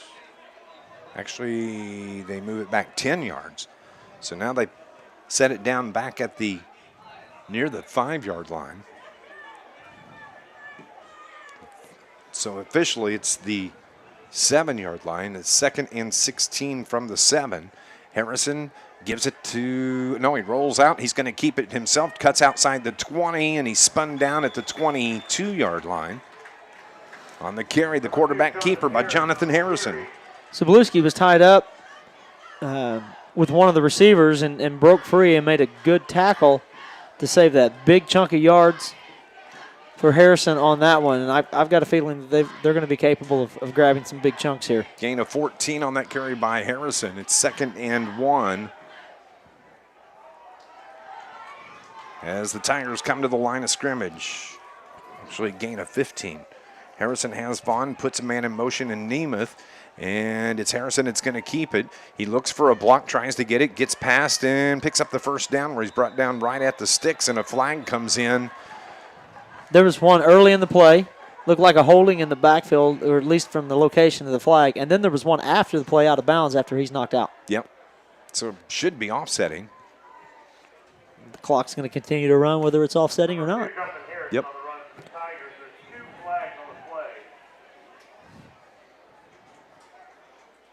This line's broadcast brought to you by Charlie's Air Conditioning and Heating in Carterville, your York dealer and proud to serve the region for over 40 years. Find out more at charliesairandheat.com as we await the officials to decide what the call is. Should be offsetting, I would think, if it's a hold and a light hit on the tackle. But the clock does continue to roll. It only stops on the change of possession. Holding Tigers. Personal foul, Lions. And they're going to actually mark it off against Carterville And that's going to move the chains. So does a personal foul overrule the? Yeah, I don't know. I don't know what the ruling is on that. Personal foul may trump the holding call, but should I've be never heard of that. second down. Ladies and gentlemen, may I have your attention, please? This is the last call for 50-50. You would like to purchase your 50-50? 7 minutes remaining here in the third quarter. So it's 1st and 10. The ball is at the 32-yard line for the Herrin Tigers. Bottom line, that's what we got. Harrison takes the snap, wants to throw, rolls out. Now he's going to keep it across the 35 out near the 40 where he's popped right there to 39. Nice job defensively for the Cartervilles as it was Braden Reinhardt that tackled Harrison. Yeah, it's quite a task. You've got to tackle 6'6", 180-pound quarterback scrambling, and he's got them big long legs, He does, but Braden squared him up, wrestled him down. 2nd and 2 from the 40. Harrison now throws it out left side. It's caught for a first down and out on the reception. I believe that was Kyrese Lukens that caught that ball out there on the far sideline. Yeah, I'm trying to see who brought him down. He was hanging on for dear life and did all he needed to do. Might have been Reinhardt once Hayden again. Harrell. Yeah, I think Hayden Harrell got a hold of him out there and wasn't going to let him go until he had some reinforcements come in. This is the second first down for the Tigers here on this drive. The 7th play of the drive. Harrison now. He gives it to his running back. That's Vaughn trying to get to the outside across midfield where he's driven out of bounds here on the Carterville sideline. 44 on the run for the Tigers. Takes it to the 45 of Carterville. So a gain of 8, bringing up 2nd and 2 now. Yeah, Herrin's grabbing big chunks of yards right now, but if you look at it this way, we're already over halfway through the third quarter. Yeah. There's only 5 minutes to go. Yeah. And you know Carterville's offense is going to run the play clock down. As we mentioned, the clock doesn't stop except for a change of possession or a timeout. So if you do want to take a shot and throw a pass, you don't have to worry about stopping the clock. So when you're on offense, if you have to, you can let your second string quarterback air it out a little bit. Harrison has the first down across the 40 to the ball's on the turf. And the Carterville Lions are going to come away with it. Carterville says they got it. Carterville Lions football on the fumble from the quarterback, Jonathan Harrison. I'm going to say Ryan Norman not only caught him, made the tackle, stripped him, but ended up with the ball. Really nice defensive play by Ryan Norman. We do have a flag on the play, though. 4:33 mark. And there's a flag lane at the 42. It's going to be personal foul against the Herrin Tigers. Unsportsmanlike. Yeah, you don't want your starters out there right now and having to endure a little bit of frustration, having to carry some of that frustration from Herrin players who are probably a little chippy and upset at this point in time. Ryan Norman.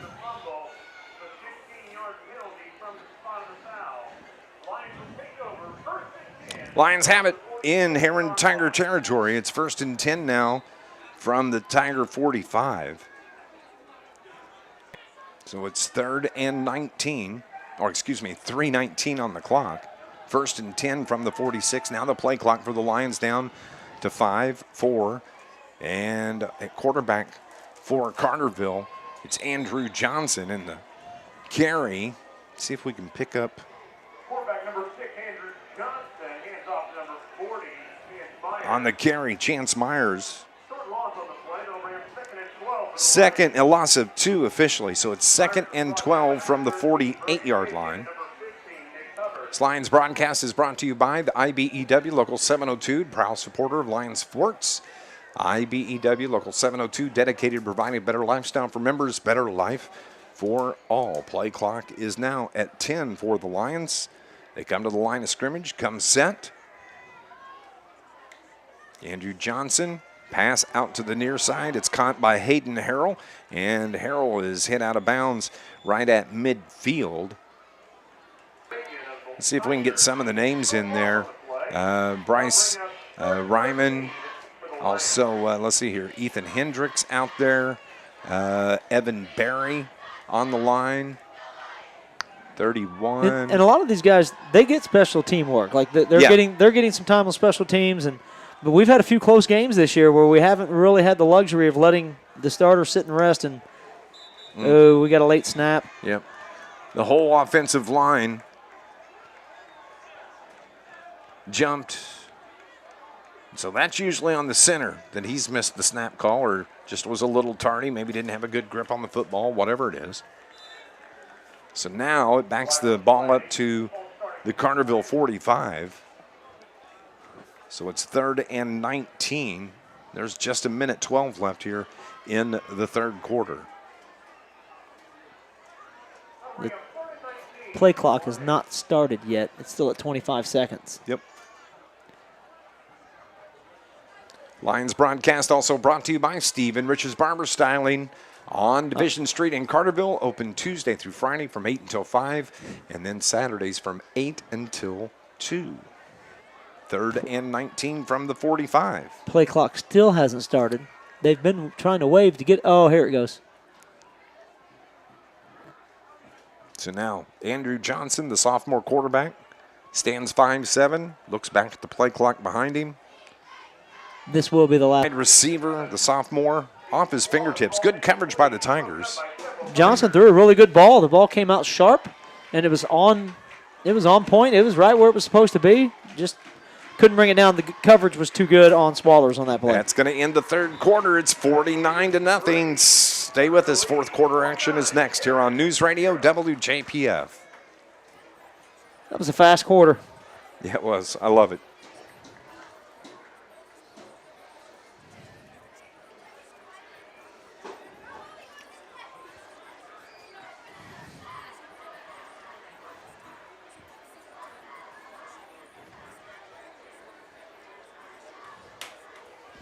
I'm going to be off here for a second, Brian.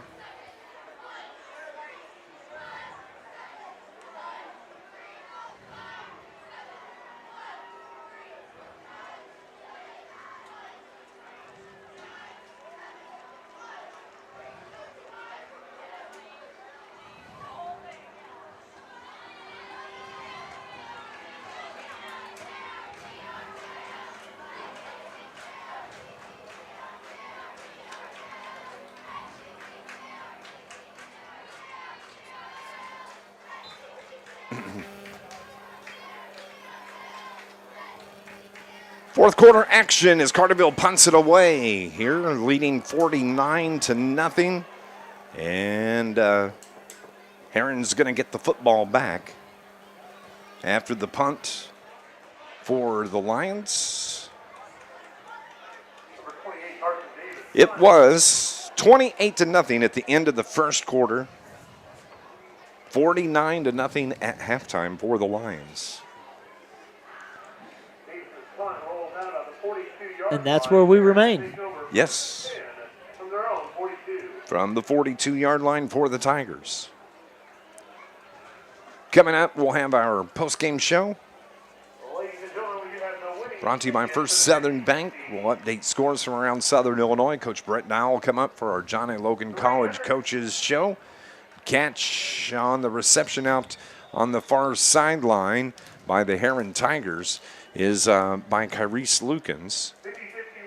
Moves enough. It was enough to move the chain, so a first down pass from Harrison to Lukens.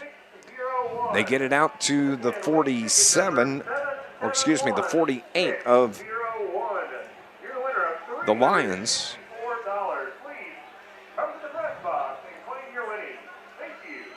This is the first of 4 games at home for the Carterville Lions. Here's Harrison, fakes the pitch, keeps it himself, brought down at the 46-yard line. Good job defensively there by the Carterville Lions. As on the stop was Carson Day. I mean, Herrin still has some really good athletes out there on the field. Yeah, they've got some dudes out there right now. Yeah, and our defense doesn't seem to be scared. We're hitting back.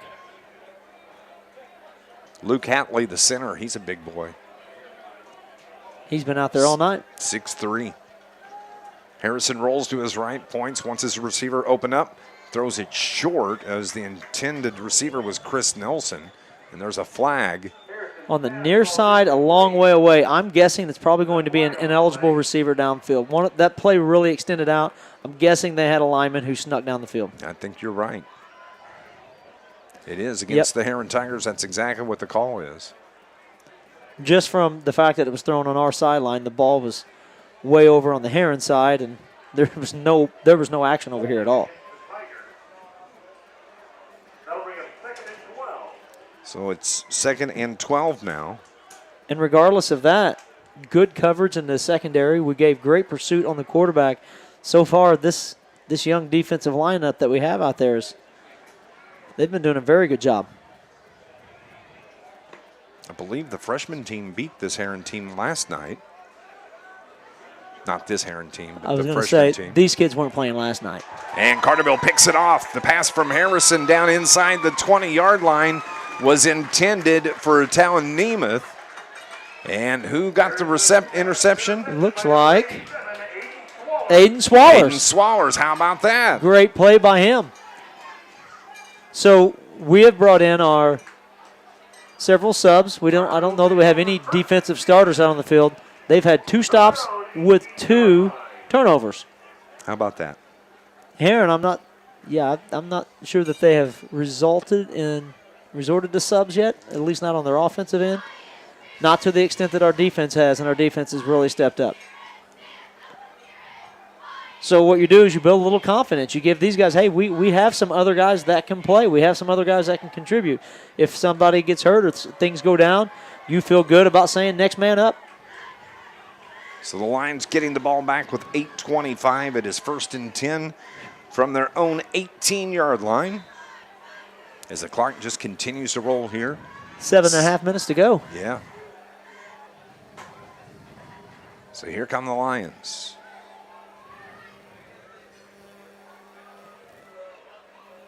I'll have some stats for you. Coach Hawkins came through and picked up some stats for our passing game. Yes, good. A few minutes ago and passed those along to me.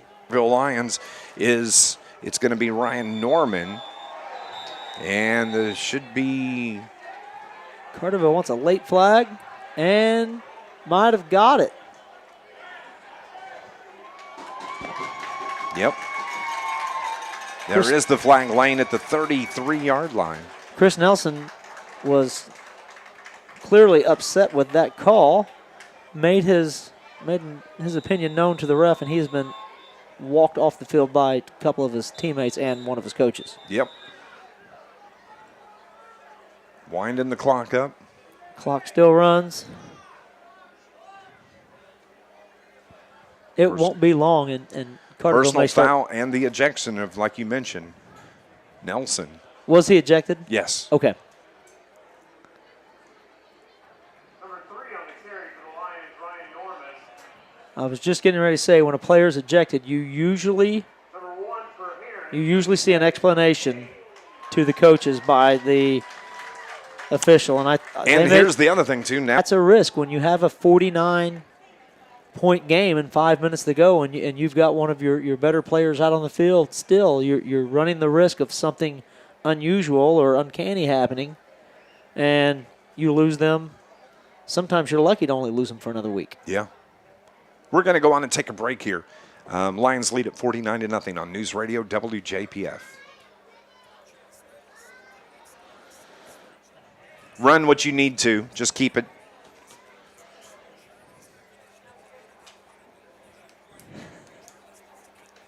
Let's go 60. He's got a lot of personnel around him right now, does. and I hope he's... You got some scores? I can get some.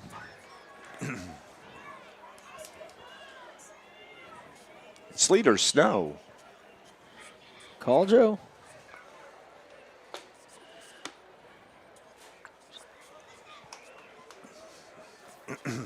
He's up. He's setting up now.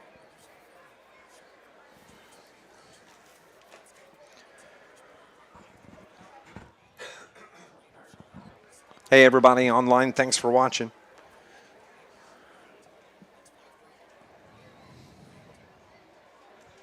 Back here at Carterville High School, Dave McKenzie, Keenan Clark. We have the clock stopped right now as we have an injured Herrin Tiger here on the Carterville sideline. The training staff are out there working with him. We've yet to been able to get a number. Let's have Keenan update some scores from around Southern Illinois. Still waiting for a few updates. Murfreesboro still up big on Massac County. Players up now. He's going to be assisted off, it looks like, by his coaches. And I think it is number 13, Brody Reagan. Harrisburg still up on Alton, Nashville, and AJ. I have not seen an update on that one. Mount Vernon up on Collinsville, 14-12 in the third quarter. And there's some really good matchups in the Black Diamond tonight. Yeah. You have Flora and El Dorado. They're 12-8 with Flora on top. The Red Devils travel to Carmi, and they are up 16-14 at halftime. That's a good game. Yes. Johnson City still up 14 on Fairfield right now. And that's what we have reported in the area at this time. 49-0, as the injured player was number 13, Brody Reagan. He's now on the far sideline. The clock starts back up. And just 5:40 remaining here in this game. The Lions going to go to 4-0 on the season. How about that? Well, I think Brett Dial's going to be pleased with that. That gets you a little bit of breathing room to try to hit that magic mark of 5. Oh, look at this. Chance Myers on the outside, cuts it across the 35 out to the 30, makes a move where he's finally hit out of bounds, and another hit out on the far sideline. No flag, but the clock just keeps rolling. Sort of like what we saw with Cozy in that first week. He was making some good moves and getting some progress, but you never felt like you really saw him get to open up the Jets. And we saw Chance Myers turn and go on that one. He did a really nice job. Chance is only 5'7", 145, but he's where Amon Cozy's thin all around, even in the shoulders. Chance Myers has some big shoulders. And good speed, gets to the outside. It's 1st and 10 for the Lions from the 24 on the carry by Myers. 4:30 remaining in the game.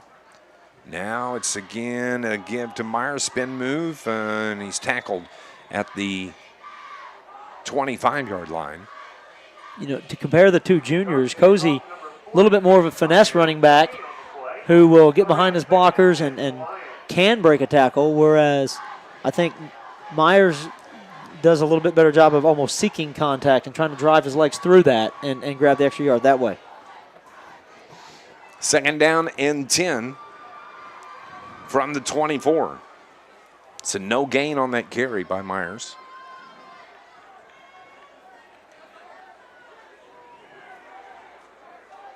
Don't forget, next week is homecoming week for the Carterville Lions. Snap, and the pitch is controlled. It was kind of a wild pitch. It was Ryan Norman that was the motion back, and he took the pitch, and it was out in front of him. He tapped it to himself, did a nice job hanging on to it. That ball, the way it got tipped up in the air, it could easily be on its way to the other end zone right now. And he wrangled it back in and continued to run. I mean, he stayed full speed throughout the entire process. So now it is 3rd down. Nope.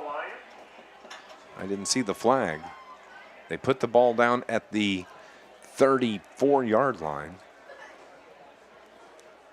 I mean, if you're Herrin at this point in time, you're wanting the chance to try to score, almost decline the penalty and so try to get the ball back one more time. A delay of game call on the Lions. 2:45. There's probably only about 2 plays left in this contest as quarterback Andrew Johnson comes from the Carterville sideline, meets with his huddle.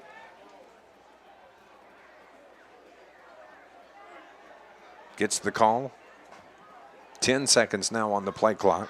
Lions need to hurry. You don't want another penalty, but actually wouldn't hurt. 3, Right. 2, Penalties 1. playing the clock's favor now. They don't get the play off, and with the rolling clock, it doesn't stop on the game clock. So another delay of game. So conceivably, the Lions could just take delay of games to close out the game. That's what it seems like is happening right now. I don't know if it's deliberate or not, but it certainly is a viable strategy. It's effective. If you want to get out of here without hurting anybody and without having to deal with anything else, any drama on the field, and not put yourself in that kind of situation, it's actually not a bad idea. Just sit back and let the clock roll. We'll just keep moving back 5 yards until the game's over in about a minute and a half. 2nd and 25 from the 39. Coach Brett Dowell will join us. We do get the playoff, and quarterback Johnson takes a knee at the Tiger 45. So now it'll be 3rd down. You know that they had timed that out, and they felt like 2 delay of games would get them to the end of the game. They can snap it twice and take the knee. So instead of doing delay of games on the 4th down, you take a couple in the middle of the drive, and it doesn't hurt anything. And this will be the last play of the game. Play clock has 10 seconds. Carterville wins this game tonight, 49-0.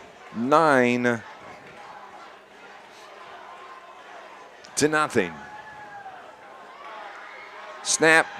Quarterback falls down. That ends the ball game, and that is how it goes. 49-0 is the final score. Carterville Lions now 4-0. The Herrin Tigers are now 1-3. Stay with us. Coming up, we got our first Southern Bank post-game show. It's next on News Radio WJPF. I'm going to be off here for a second.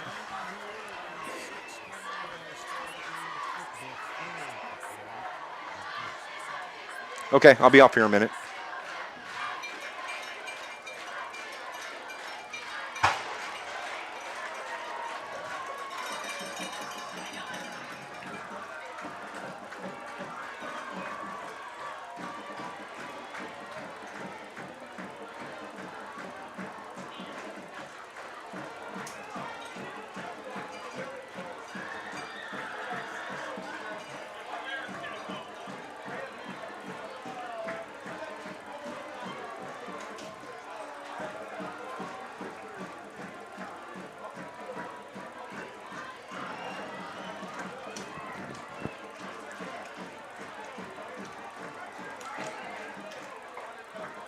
I got a note that says, well, the Wildcats were up 35-14, but I'm assuming it's Marion over Christian County and not AJ.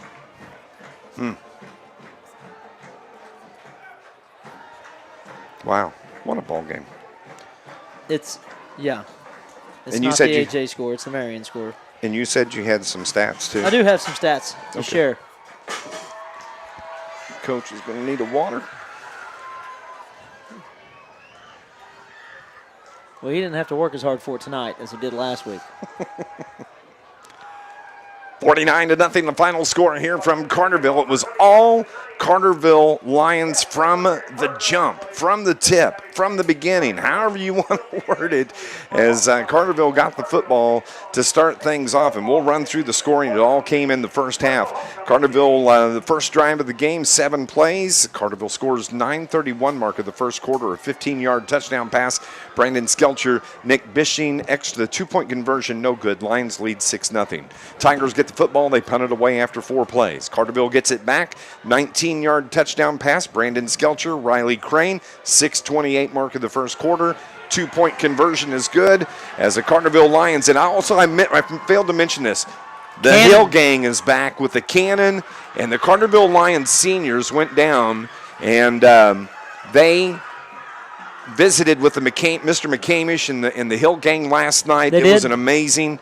And here the Lions players all run down for the final firing of the cannon here on this win tonight. That's quite a moment. for Mr. John McCamish and the guys, and that's pretty awesome. But Lions, they score at the 6:28 mark. They lead at 14-0. Then I think the play of the game, Lions tee it up for the kickoff. They execute a perfectly placed onside kick. The kicker, Riley Crain, recovered himself. Lions get it back, and 2 plays later, they score with 5:48, a 53-yard pass from Skelcher to Wakey. That made it 21-0, and I think that was the ball game right there. Yeah, that was the dagger already. Herrin didn't really have any answer at that point in time, and it was all Carterville.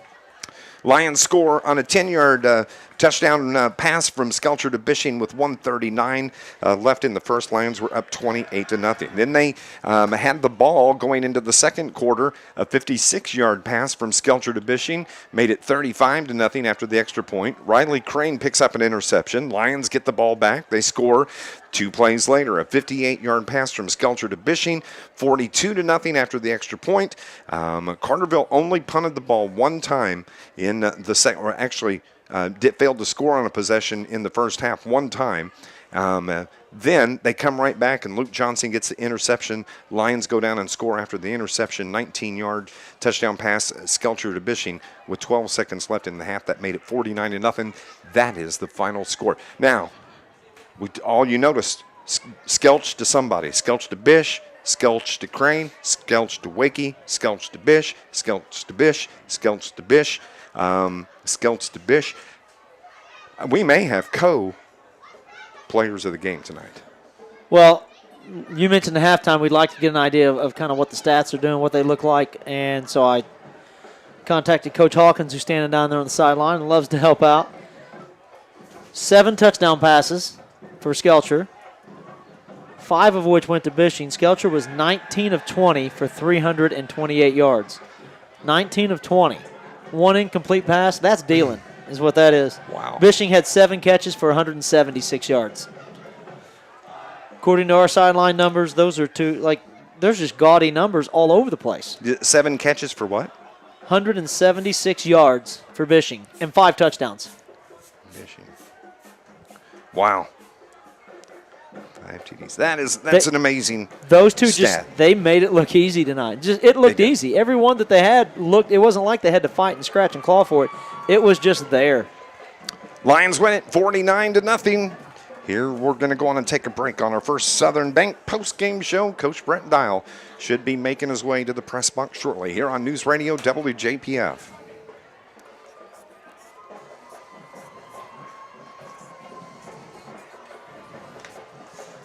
Thanks.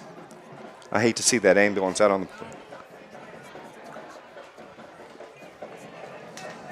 You rock, man. Thank you.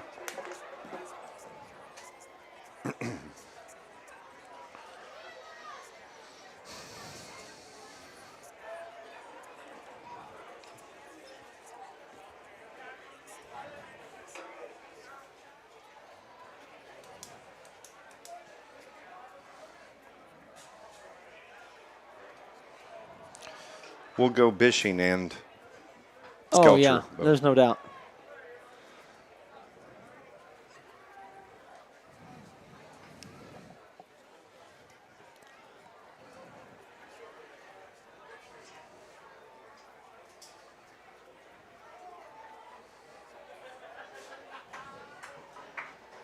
$49-0, the final score here from Carterville. And our Charlie's Air Conditioning and Heating player of the game. Charlie's Air Conditioning and Heating, keeping you comfortable no matter what the weather is. So you gave the stats just moments ago. I don't know how we cannot have co-MVPs this night in Brandon Skelcher and Nick Bishing.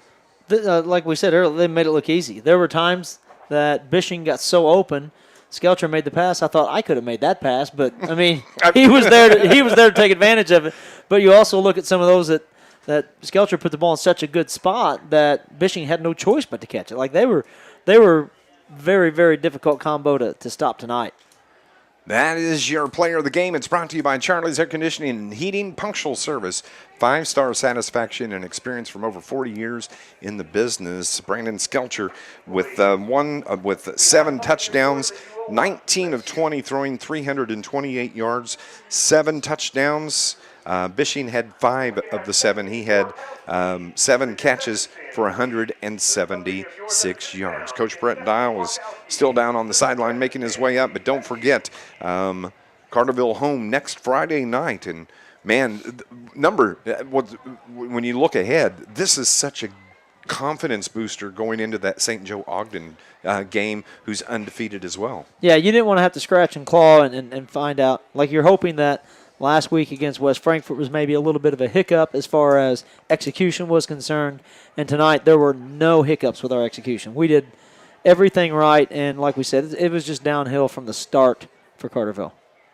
Yes, it was. What a ball game. And just really proud of the boys tonight as they have their first conference win of the season here tonight against the Herrin Tigers, 49-0.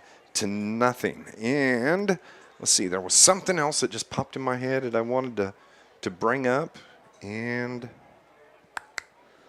it's gone. Coach Dial will be here in a moment. Yep.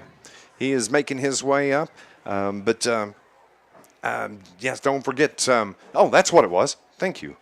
Voice in my ear. That's Brian back at the studio. Sports Voice tomorrow morning from 8 until 10 with Murph and Hudson. They're down on the other broadcast booth on the other side, so I'll have a great conversation with them tomorrow to start on the radio. Should be good. You'll feel good about that one. And then it's going to be Darren Kennard coming up between 9:30 and 10 o'clock on Facebook and on Twitter as Darren will wrap up all of the scores from around Southern Illinois this evening, and enjoy working with Darren on our River Radio Sports Central, and we'll have the broadcast or the website up here in a couple of weeks. Coach Brett Dial is joining us here in the broadcast booth for our John A. Logan Coaches Show. Coach, impressive. Well, first, I'd just like to say it's great to be home, and it's great to sit on a stool that I don't feel like I'm going to fall straight Yes, to the you ground did. You on. almost. So, I went back and watched the replay of my. Oh yeah, it was the best part of the post game last week. Did you now? The best catch of the week last week was me catching you falling off. Yeah, the stool. I told Coach Dial I think he just wanted a hug from you. I appreciate it. You really set me up. No, I mean, I think that last week we've thought about a lot about that game, and kind of what I thought went wrong, and some of it was execution, and some of it was play calling for sure. But I just thought maybe it was our approach and our mentality. I thought last week we were really reactionary. West Frankfort's defense, and give them credit, they really attacked us, and I felt like we were always just trying to adjust off of what they were doing. And I really wanted to make sure that wasn't the case again tonight. So we took the ball on the toss, and I don't know if I've ever done that. And we went as fast as we could. And we said we're gonna throw the first punch, and we're gonna come at them. And when we gave them a couple different looks, and we saw something off of our empty look that they were giving us all game long, and we took it. And give our kids credit, they just kept hitting it and executing it over and over and over again. And what a great game those guys executed on both sides of the football. Defense again, they're just solid. And truthfully, I felt like the momentum changer for the line. I mean, they had the momentum from the jump, but the perfectly placed onside kick and recovery by Riley Crain, that was just a backbreaker. Well, Coach Biddle's our kickoff guy, and he was on me in pregame. He wanted to open with it. The only reason why I didn't want to do that, and I talk about aggressive, right? I think he was like, well, if we're going to do it, we're going to be aggressive, let's be aggressive. But Herrin offensively, I wasn't 100% sure, and defensively, what they were going to do. I think they had some guys out, and they've kind of run a different offense. They've run some different defensive looks the first 3 weeks. I really wanted to get a series or two under our belt before we did it.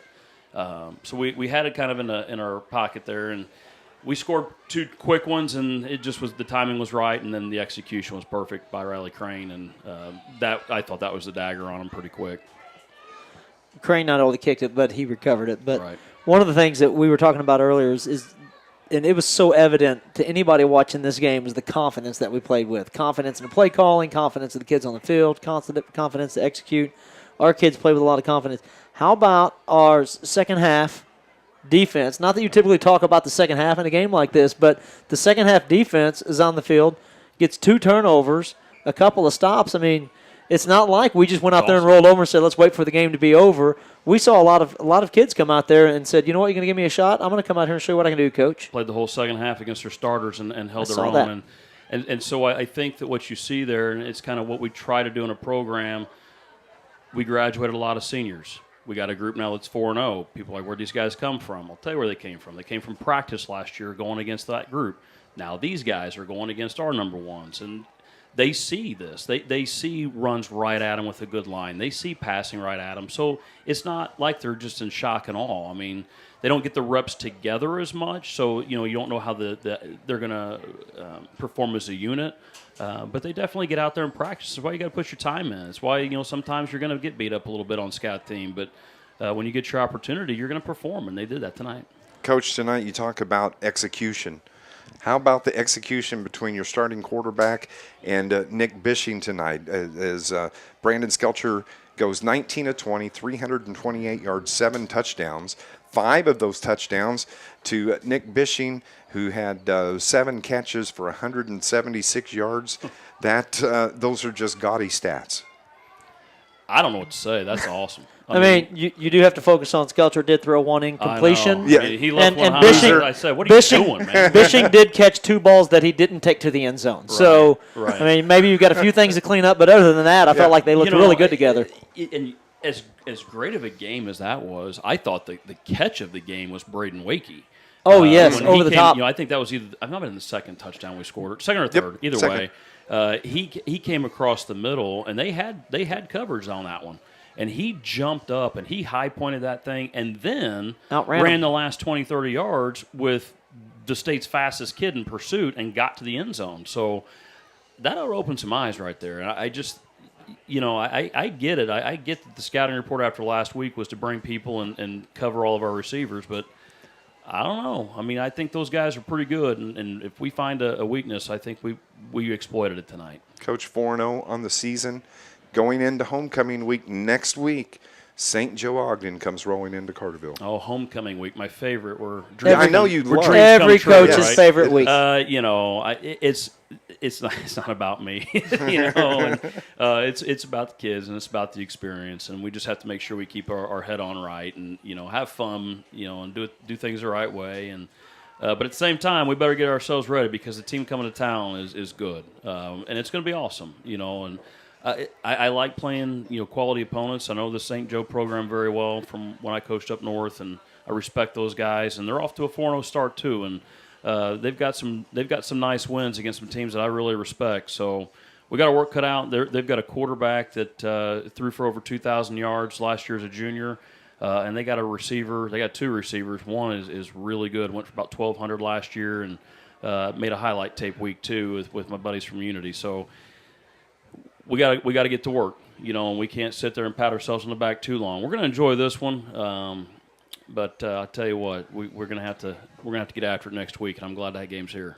Coach, congratulations. Thanks, guys. Impressive win tonight, 49-0. The Lions take care of the Herrin Tigers in the first conference game of the season here this evening at home. The first of 4 games, actually, at home for the Carterville Lions. And 49-0, the final score. Wrap us up, Keenan Clark. We were prolific in the air. Our defense was dominant all night long. I don't know how many turnovers we ended up with. Maybe 4, 5. We gained the short yards when we need them, got the big plays when we need them, but just what a performance by Carterville tonight. 5 turnovers recovered or intercepted.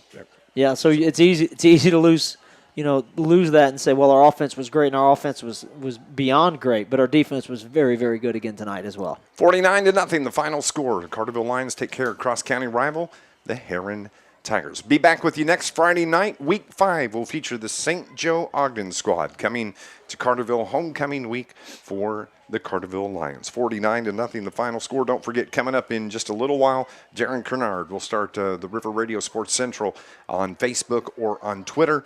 Just go on there and search. He'll wrap up all the scores from around Southern